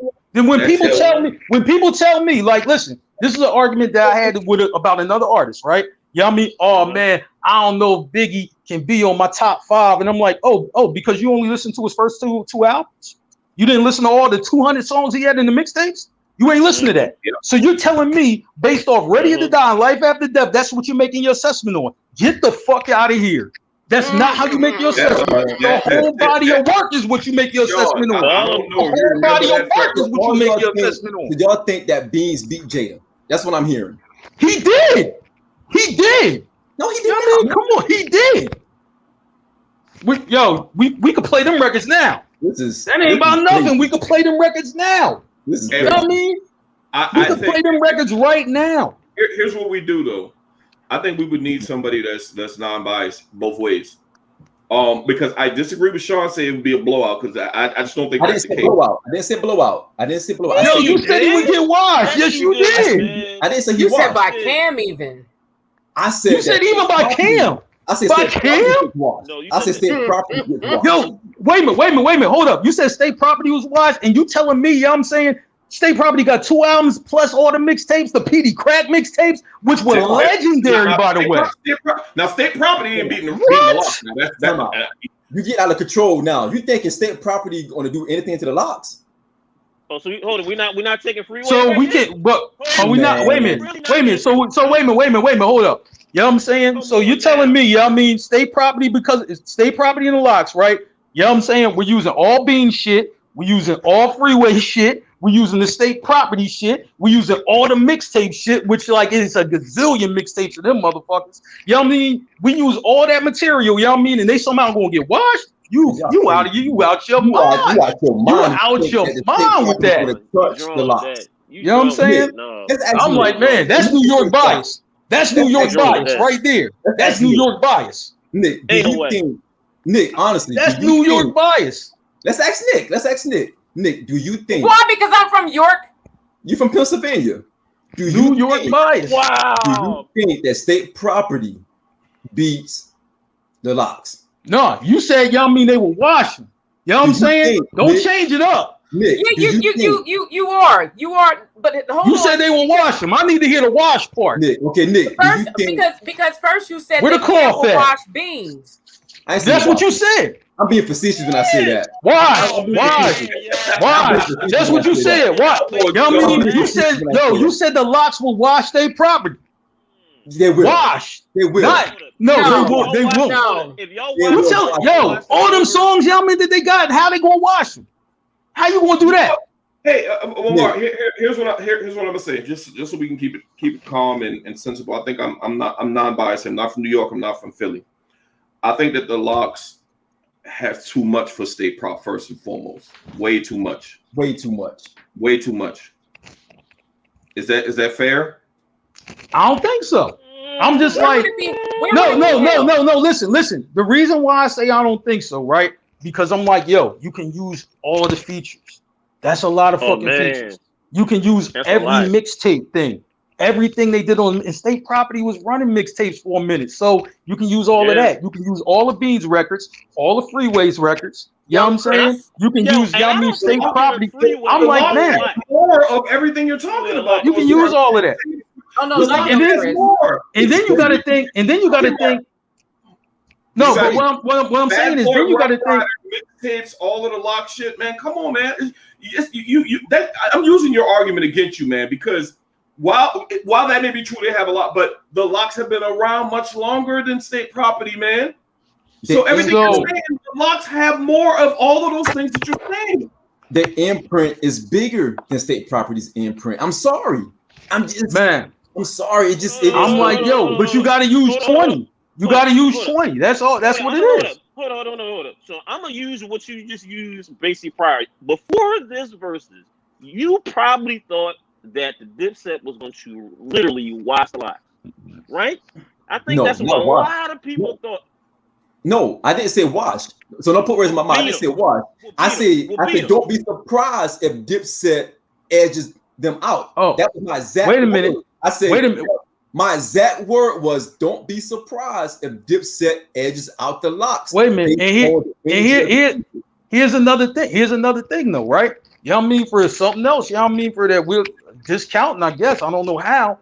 But wait a minute. All those songs, y'all mean for the Beans and State Prop was on with Jay-Z that became monster hits that went all around the world. Even when you was in Japan, motherfucker, you still heard them. You know what I mean? You're telling me those songs somehow ain't gonna make a dent? What's on? Stats. Jay-Z, your man. Jay-Z, your man. You telling me those songs ain't gonna make a dent? But I'm not biased, though, man. All I said was. Hold up. Remember also too that Young Chris is a straight ghostwriter too. We gonna hear a lot of shit from him too as well. Like, I think I'm really discounting them niggas. I'm trying to tell you. And then you can get listen and look at this, right? You can even get Young Chris on new shit. You know what I mean? He had hits with Meek Mill on new shit that went around the world. What the fuck? You know what I'm saying? Oh my what they doing with that? I think you're not giving. I think you not. Yeah. I think you just. I know when disrespect goes on because I can see it. I know when disrespect happens. Now this is bias. You just said Chris. You just said Young Chris. I got songs around the world. Chris underneath you. Chris got this by Cat Williams. Wait a minute. So wait a minute. So we're telling Young Chris, y'all mean for that it had the song with Meek Mill House Party that didn't get played all around the country. You're told that didn't happen. That didn't happen. So you're saying. Hold up, you're saying the same. I got you. I got you. You're saying the same Cat Williams that was rocking a Dipset chain. The same Cat Williams that was repping a Dipset chain, right? Right. Same Cat Williams that got his ass whooped in Philly. Same Cat Williams. You know what I mean? That got kicked and stomped out. That same Cat Williams. Come on, my dude. Don't do that. Don't do that. Come on, man. I'm trying to tell you, but listen, this is classic New York. This is classic New York. Y'all mean for like, yo, look, I gotta find a way to diss Philly. Y'all mean no matter who they got. Y'all mean for that's what you do. That's what you do. That's what New York do. I know New York. I know what New York do. They should have brought out Mate. They should have brought out Mate. Can I say something? Mark, you keep saying New York bias. You know how crazy that sounds. But listen. Sean is biased. Listen, wait a minute. Sean is biased. His bias goes all across. I'm the in between. Time out. Hold up. It goes to sports. It goes to movies. It goes to everything. You know what I mean? His bias stretches. What? His bias stretches like a motherfucker. But Real talk. I'm a Cowboys fan. I agree. I don't support No, that look, team. look. I wouldn't brag about Wait a that. minute. His bias stretches like a motherfucker. At all. I agree. Yo, listen. I wouldn't have said that on the air. Even when I talk about Joel Embiid, you know what I mean? He find a way to diss him. I'm just like, damn, you know what I mean? I'm like, is Joel Embiid not an all NBA player? You know what I mean? He find a way to diss him. I'm just like, come on, man. Give some props somewhere. I'm gonna give Sean an out. What out? I'm gonna give him an out as far as the sports thing. Y'all have the worst fucking sports fans in the universe. No. I'm not gonna lie to y'all. But all right, go ahead, Stack. I'm gonna let you go. Go ahead, Stack. Hear me out. When you have to root for the Patriots, because I already knew what it was when y'all won that Super Bowl. Y'all got y'all pop y'all cherry. Lost y'all virginity in Super Bowls. I'm like, I gotta hear these motherfuckers for the rest of my fucking life. Everybody was wondering why I was cheering for the Patriots. I'm an NFC East guy. I'm never going to cheer for Dallas. I'm never going to cheer for for the Giants, and I'm damn sure not cheering for no Philly in the Super Bowl because you motherfuckers are you're classless. You're not even good winners. I ain't even saying you gotta cheer. I ain't even saying you gotta cheer. Batteries and you booed Santa Claus. Hey, listen, I ain't even saying you gotta cheer, but just 70s shit. give a quick salute, like, yo, man, y'all won. Like, all right. Fans a few years ago, they was calling the fucking coach and the players at their house. This is recent history. The Santa Claus shit, that's the damn 70s or 80s. Like that shit is like mad old. I mean, but listen, it's like I said, it speaks back. Look, listen, anybody I bring up from Philly, anybody, you know what I mean? Yo, Sean finds a way to diss them. Like, you know what I'm saying? Like, instead of just being like, yo, boy, listen, Embiid's an all-NBA player. You know what I mean? He don't give him no props. You know what I'm saying? You know, like, yo, all right, Mark, listen, I'm a Cowboys fan, but you know what? Salute, man, on winning the Super Bowl, respect ball, or something like that. I don't even get that. And we cool. This supposed to be my man's. You know what I mean? For real. I don't get nothing from him. You know what I mean? Yo, Black Thought, one of the best freestylers ever to come out. Oh, no, I don't know about all that. He's going to get named about 10 guys from New York who better. You know what I'm saying? I'm like, come on, man. You know what I mean? Stop. I said Jizzle was Black Thought run for his money. You said who? I knew this was going to happen on the stage. I've been just enjoying. I said Jizzle. Hold up. Time out. Let's rewind back real quick. All right. Because Rika just said that Dipset should have brought out Cat Williams, and she's correct.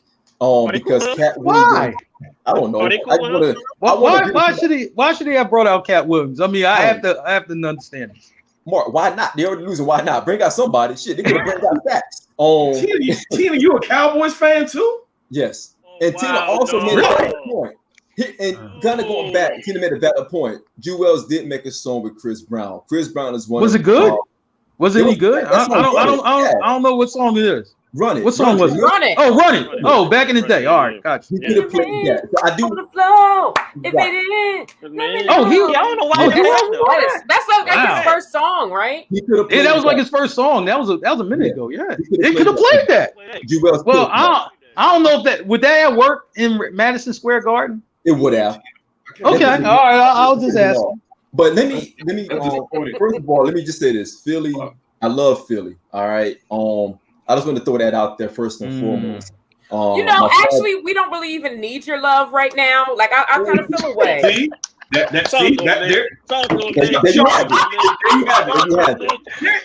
my goodness, yo.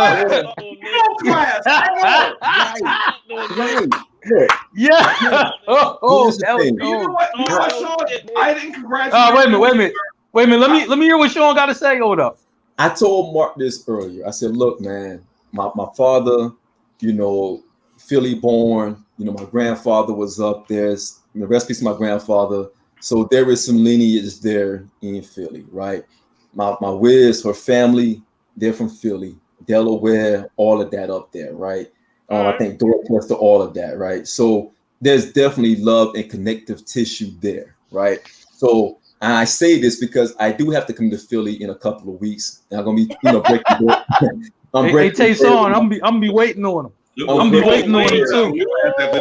I'm be outside the hotel like Meek and the Goons was for Drake. I'm be outside the hotel. I'm gonna break my man Mark. Mark is gonna show me around the city. I'm gonna drink a lot of water so I can take a piss on the side of the Eagles stadium. That's number one. Why not? Right? Because Tayson brother did that, so why not? Why should I? Oh my goodness! Yeah! Wow! Since y'all come for me, I'm taking it personal. Tayson tweeted the T-Air had a picture of him peeing on the Eagles wall. Now he's an Eagles fan, but he was taking a picture where somebody took a picture of him peeing on the wall of a mural of the Eagles. So why not? Why should I not do it? I can't wait for my brother get. Oh, my brother get. Oh man. The more the story. Man. Y'all want all the praise, and you consistently have no class. Like zero.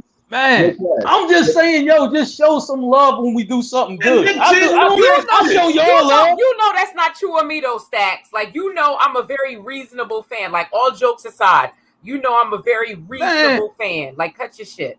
Stacks, I gave your Lakers props when they won the bubble title. Sean dissed them. You know what I mean? But I'm just saying, Sean dissed them. You know what I mean? For it. And then Sean is like, well, how many players do they need? I ain't even say no shit like that. We need them all. Sign more. You know what I mean? And a couple Philly guys, you know what I mean, we're on that title winning team. Shout to Mark Keith and shout to Dion. You know what I'm saying? But anyway, look, hey man. So what if most of the people we signed are damn near our age? And shout to Wayne Ellington because he's from the crib. Shout to Wayne Ellington. Yes, he's on Lakers now. Shout the more the story is, I do not have a problem with Philly. I really don't. You say that. I don't. You know what I mean? I should not like the Eagles. Yes, I don't. I didn't say you had to like them. Just a salute. Like if Dallas won the Super Bowl, right? I might not be a Dallas fan or Washington fan or a Giants fan, but if I know somebody who is, I'm gonna just give you one of these. Like, all right, cool, and that's it. I'll give you one of them. Like, damn, I can't. But you know what? Wait, roll the stack. I'm asking Sean to do this, but he won't even say happy birthday to a kid who was happy about having a birthday. You know what I'm saying? Hey, no, we don't even know what that kid is doing right now. Sean has crushed his hopes and dreams. You know what I mean? We don't know what he's doing. Hey, I'm gonna give it some context, Nick. And this is I'm glad Mark brought this up. There was a young impressionable kid that saw Sean as a nice kid. He said, "So."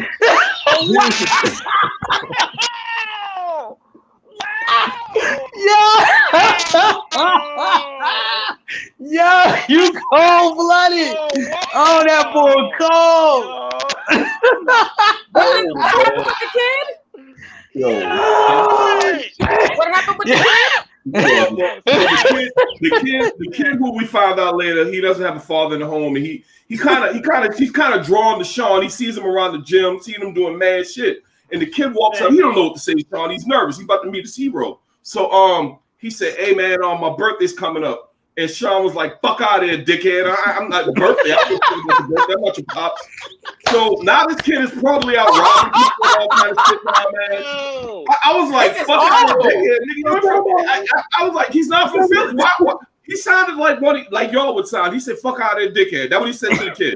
I did not. I did not. That's not very nice. Now this kid is probably out there somewhere robbing people's houses because now he has no hope. Yo, chill out, man. Yo, I was on the phone with Murray. You're a veteran.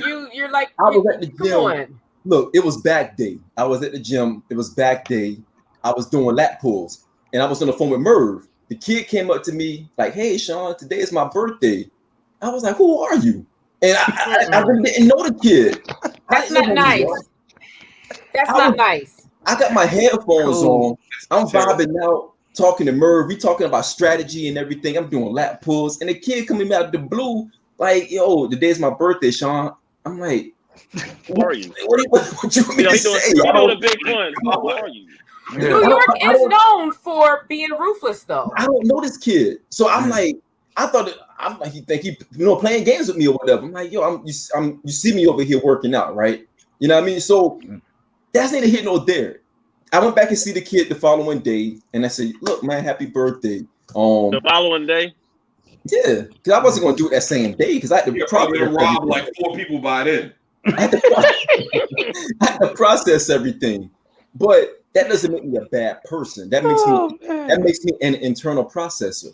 I don't. No, the story like sounds like this. The story sounds super fucked up. Like, why did you have to mention that it was back day? Like, I don't. What does have to do with like so? Mark, are you hearing this explanation, man? Yeah. Like, Hey, listen. It makes it sound even worse. Yeah, we all do things that we're not proud of. But you know what though? I'm gonna say like this, man. Hey, look, hold on. Don't try to fall on the sword now. Don't do that.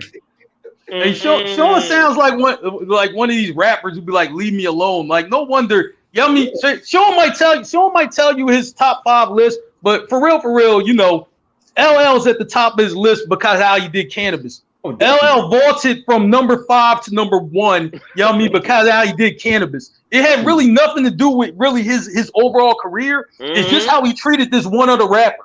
You know what I mean? And that's how he got to number 1 on Sean's list. Look, you know what I mean? Just to let you know. We're not always I'm not proud of that moment. I'm not proud of that moment at all. And I was embarrassed that my friend heard that. I'm embarrassed my friend Merv heard that. I thought my other friends. Now we go to self-loathing bullshit. I thought that that is like that makes it even funnier. The fact that the story came from Merv. It was. So did Merv say to talk to the kid? It was a circle of trust that we had, and I think Stacks broke that. And you're right, it's my fault. It's my fault you cursed out the fucking kid. You're right. Right. That is mad funny. But Stacks broke the code of trust because that was a story that we had internally, and I repent for that. All right. He repents. Oh my God, this is funny. I repent for that. That's hilarious. I don't think it's genuine. I'm sorry. I don't think it's genuine. You know, could you imagine, you know what I mean, for the conversation, you know, that he might have had to have with his daughter? Like, listen, you know, I did something wrong today. I didn't tell a kid happy birthday, and he was excited that was his birthday. And then Sean's advice is like, well, listen, if you ever faced with that, you know, the next day you can kick him in the ass again if you want. You know what I'm saying? That's my fatherly advice to you. You know what I mean? But that was a lesson. But you know what, Mark? That was a lesson learned for that kid because this world is cruel. This world is brutal. You gotta have He said this world is brutal. So you just go pile on. Say something like that. I do kind of like that theory, man, because I told my sons when they were very little, nobody likes you instead of your family and your friends ain't gonna be your friends. The world is fucked up. And I'm preparing you for a fucked up world. Right before I tell them hell no about everything they ask for, so I can prepare them for those moments. No, you're not getting it. I can. You're not getting it. Prepare them for the worst. That kid gonna thank me one day. I'm sure. If he doesn't, oh well. I'm kind of with you on this now. No. Hey, you seen Blade? You see what Blade told that kid to that lady? Man. He said the world is not sugar coats and candy for you.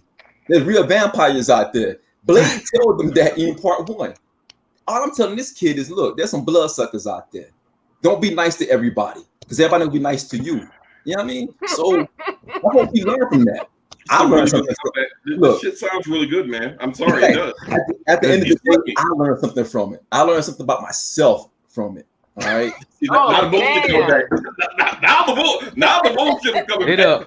I'm gonna say like this, right? To be honest with you, lately, like, you know, a lot of things been going right, you know, for Sean's hometown Queens. So his head is even bigger than what it is. You know what I'm saying? I mean, man, you know, he's a big fan of Raising Kanan. It's his favorite show in Power. You know, because he hates Tariq from the other series. You know what I mean? That's a whole other story anyway. You know what I mean? Well, he thinks Tariq's going to get killed off his own series every day. You know what I mean? So, yeah, you know. But Queens have been doing a lot of winning lately. You know what I'm saying? And, you know, Sean is just really riding this wave. And he's just like, yo, get out my face, kid. Queens get the money because we winning. You know what I mean? And you're losing. You know what I mean? And we winning and you're losing. So, you know what I mean? Hey, it ain't nothing I can do. Yo, this is all bad, man. Y'all making me out to be a bad person. When this video about Mark cursing me out earlier today, I never got into it with Mark. Only one time. And that was that. And I apologize to him for that. I apologize to Tayson. I apologize to Stacks. I apologize to everybody because sometimes I'm dealing with some things right now, and this is therapy for me.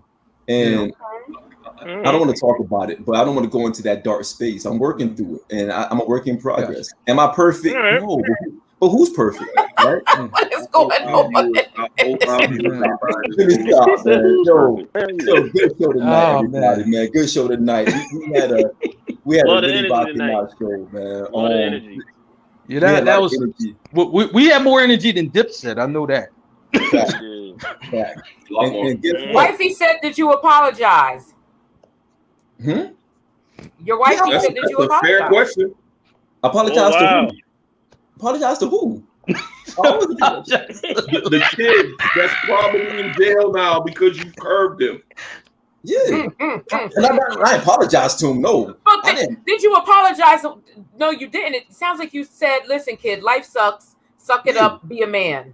When I saw him the next day, I did tell him. I said, "Look, man, I was in my zone, working out and everything. But happy birthday. You know what I mean?" And that was that. I still $10. Yeah. I said no, it was. And pretty much what Stack said was, look, and this is what he tells his own kids. Listen, I'm in the man cave. I got the remote here. I got my food here. Every answer to your question is no, because you see I'm chilling. You know what I mean? Now, when I move from this spot, I might say yes, but it's probably still going to be no. You know what I'm saying? But you might have a chance, but you don't have a chance when I'm here. You know what I mean? Okay, all right. I was just checking. That's all. But real talk, Sean does some great work out there with them kids he worked with that look up to him and TJ in the gym and stuff like. I just had to fuck with him on that. But there's a lot of kids that he hoop with. I don't know how he do it at that age, but I can't run up and down the court with them kids. But yeah, he does great work with them kids up there. I just had to put that out there because y'all know. Thank you, Stack. See, that's how you give flowers to your brother, man. Because I send Stacks to Mark, these text messages and everything. Say, man, look at this, man. This kid had to show me. This kid had to send me this. They be telling me how great I am in basketball and everything, man. Kids saying they want to be like me when they grow up and things of that nature. Look, I'm just me. I'm just Sean. I'm not here. I told Stacks. I said, man, don't look at me different, man. Because Stacks even told me earlier today. He said, man, you are different. I said, dude, don't look at me like that, man. This is me. Wow. This is me, man. Wow. Yeah. Hey, at least tell the kid like tell the kid stay in school or something. You know what I mean? I'm like, man, seriously. Stack said, man, you are built different. I replied, I said, dude, this is Sean. Yeah. I'm telling you. See same emoji right there. Same emoji right there. Same you know what I mean? For this Queens, for this Queens get the money thing, has really, because Queens on fire right now. So man, it's really Sean's really feeling himself, man. I don't know where you definitely took Merv's place tonight. But it's definitely down. You did. You did. I'm humble. No one can take Merv. You're right, Nick. Because Merv comes out with his Merv stories, and you kind of got your Sean stories. But I didn't use any curse words, and I didn't talk like Daffy Duck with a heavy tongue. So that's the difference. Shout out to Merv though, man. Shout out to Merv. You're so wrong. Like why? So wrong, man. I don't know. Oh my God. I'm dealing with. Look, man, I got a lot of stuff on my head right now. I'm dealing with right now, so I'm sorry. It's coming out the wrong way. I'm not handling it well, so I apologize. But good show tonight. We start the show out with our homeboy Elijah Rosario.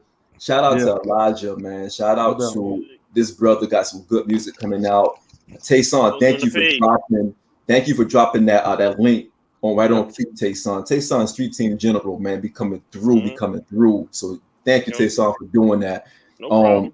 We already got the commitment from Elijah that he's going to come back with some exclusive joints for us. He has a lot of music that he's cranking up right now. The LP is coming out really soon, so we're really looking forward to that.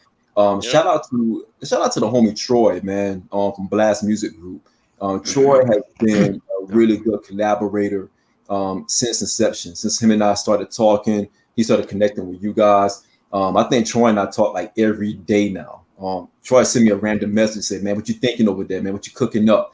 and he just always thinking about different things to take this whole thing to a whole different level, man. So shout out to Troy. I actually spoke with Jay Saw today. You guys remember Jay Saw, the rapper? Yeah. I should talk to on Monday. Jay Saw called me earlier today out of the blue, and he has some ideas and he has some things he wanted to talk about. So just being able to connect people like that, man, and just be able to, really just have conversation with these guys and talk about their careers and seeing them at the early stages in their careers is a blessing, man. So I'm really appreciative of that. Shout out to Nick J for hopping on tonight. Troy thought that Nick did a great job last week when she interviewed Jay Saw.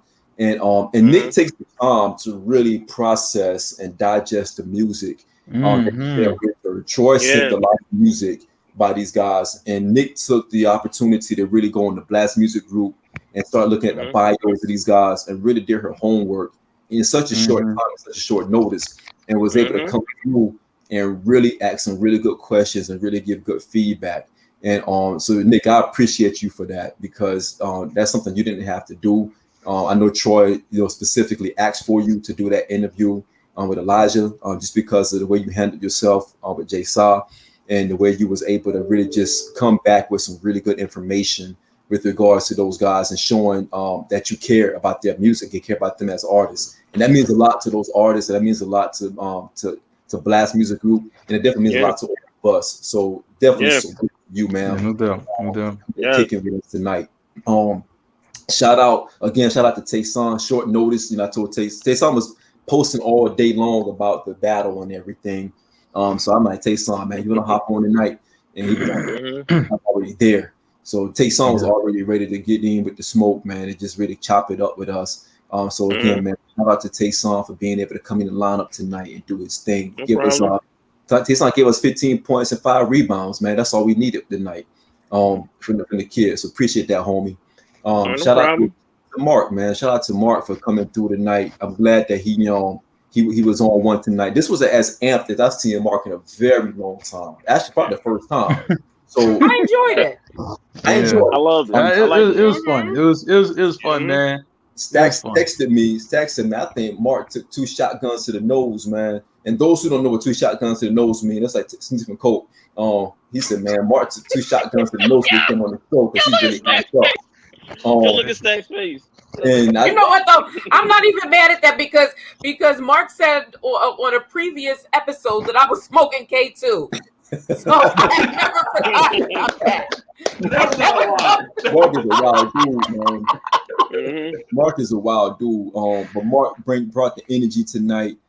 Anytime you don't have Merv on the show, man, you'll always, kind of think about how do you recreate that energy or redirect that energy. And I think everyone did a great job tonight by being able to cover that energy that Merv number to bring to the team. And Stacks, I mean, I have to reevaluate where we are as our friendship is concerned. You shared some things. You shared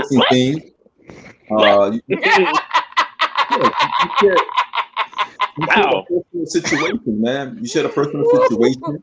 You kind of left me out there to dry when I needed you the most. Especially with Mark and Tayson and Nick coming from my head top with this whole state property thing. You drank the whole bottle. You know it's BS because you and I got no worries. Stacks told me earlier. I ain't got no worries. You know how I feel about beans. Stacks told me earlier. Stacks said, "Man, we about to go at Mark head, man. We're gonna make him quit tonight. We're gonna make him bow down." He said, "We're gonna treat Mark. He said, we're gonna treat Mark like Death Row Records, man." And I was ready. Oh my god! And he bailed on the kid. So shout out to Stacks though. He bailed. Y'all say he'll diss somebody and then say, "Yo, they cool though. You shot him out." Yeah, shout out to him. I don't hold no. I don't hold no. I forgive you. I forgive you, Stacks. I forgive you. So let's go, ladies first. Nick, what do you have for us? What do you have? Shout out to Elijah Rosario. I really do enjoy his music. No, seriously, and it's no cap at all. Blast Music Group, or what is the website? Well, Tayson put it up, but definitely check his music out. Like he's pretty good. Not pretty good. He's good. He's definitely talented. Shout out to Tim's. Shout out to Camouflage Shorts. Shout out to Fitteds.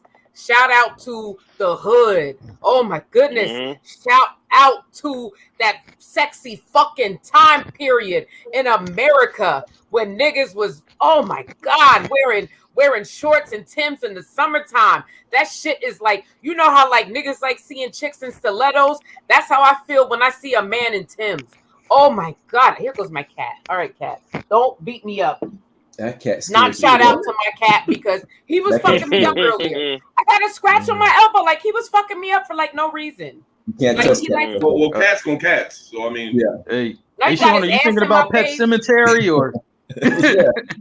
Mark, that's just good, man. Yeah. Like really, like shout out to Hood niggas.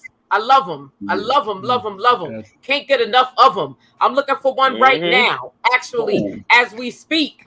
Okay, I'm about to get, you know, Hood, where the Hood niggas at. I'm about to go out somewhere, you know, to the Hood and find me one. Yes, because cuffing season is about to be, you know, upon us. And I need to replenish the roster. So anyway, shout out to New York and that energy. All right. Because there that you shit go. was like, I'll approve that message. Wow. Because of course you do. Of course you do. Of course you do. Opportunist. Because it took me back to like it just took me back to like a time period where like it was like, yo, this is like the shit.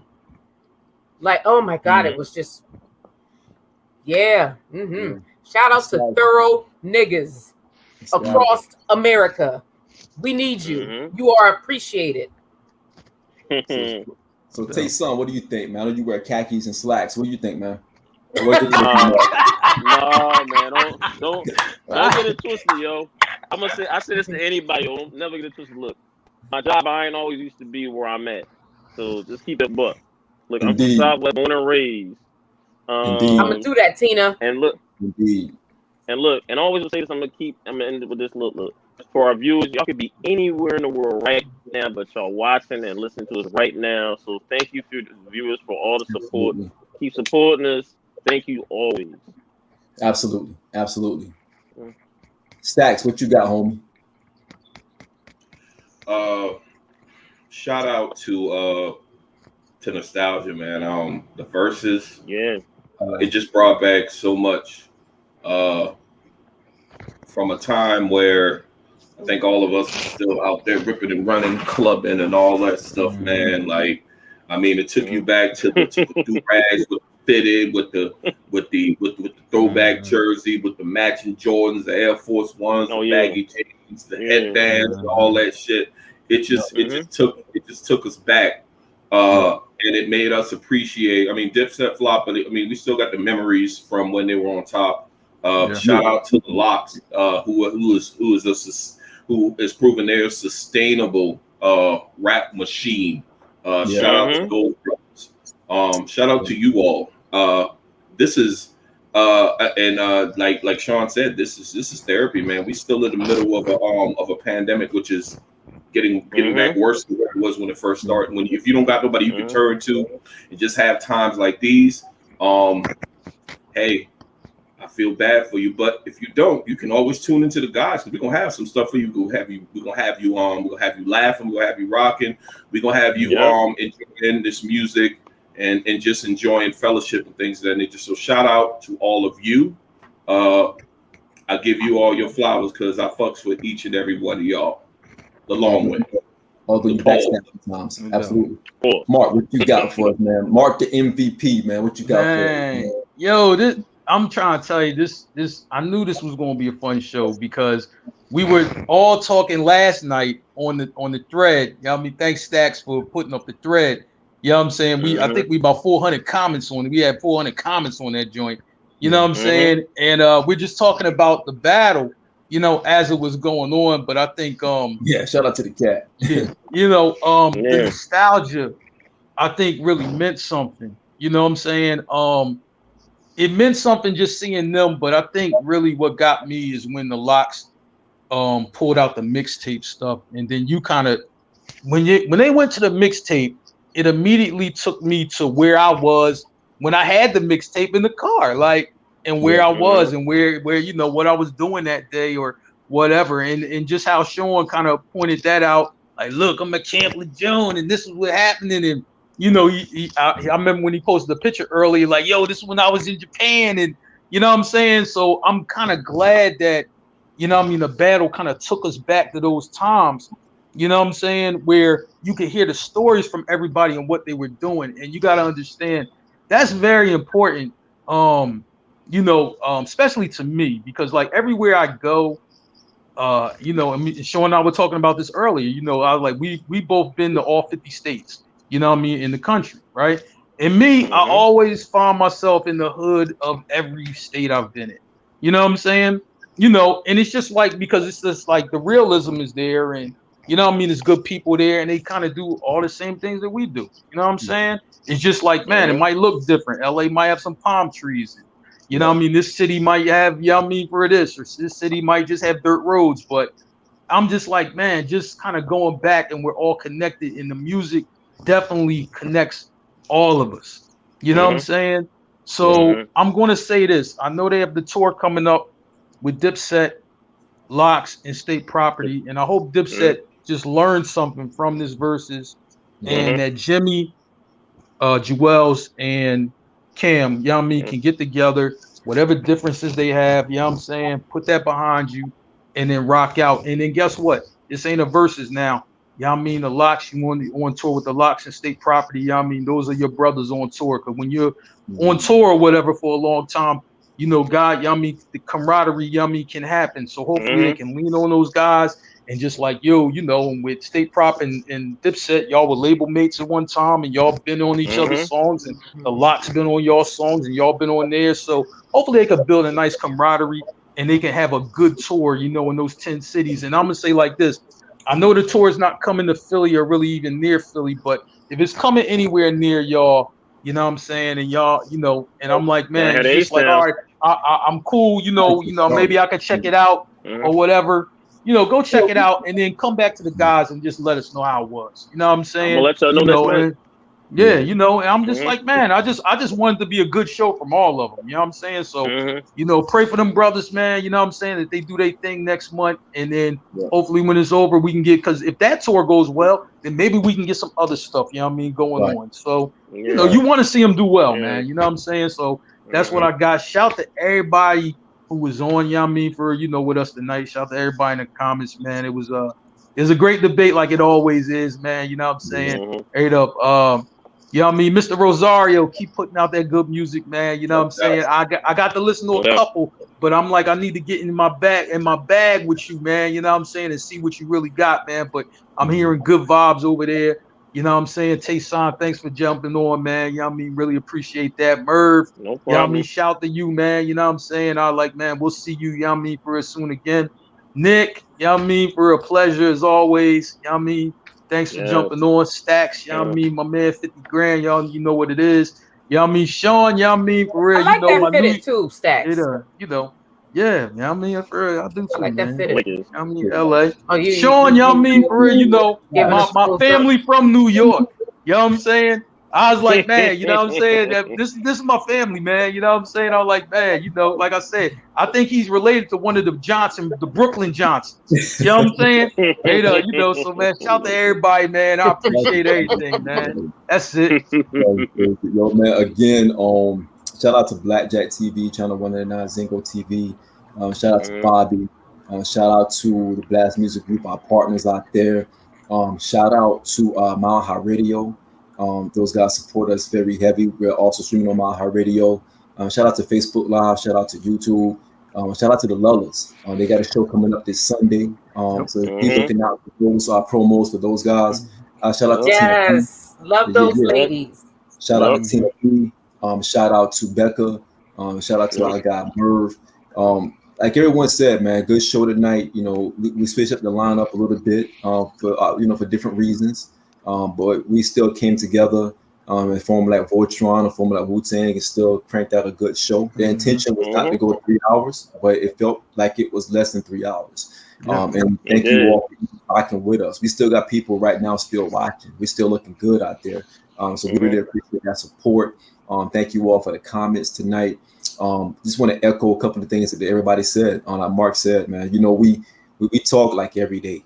Like, you know, we always conversing, talking about different things. I think Stacks call me every morning around the same exact time. And we're just having conversation about just different things, not just about the pod, but about life. And it's always good to be able to build with people who's like-minded and those who want to be able to see you do well, and also being able to uplift each other without having to use the word "I'm gonna uplift you."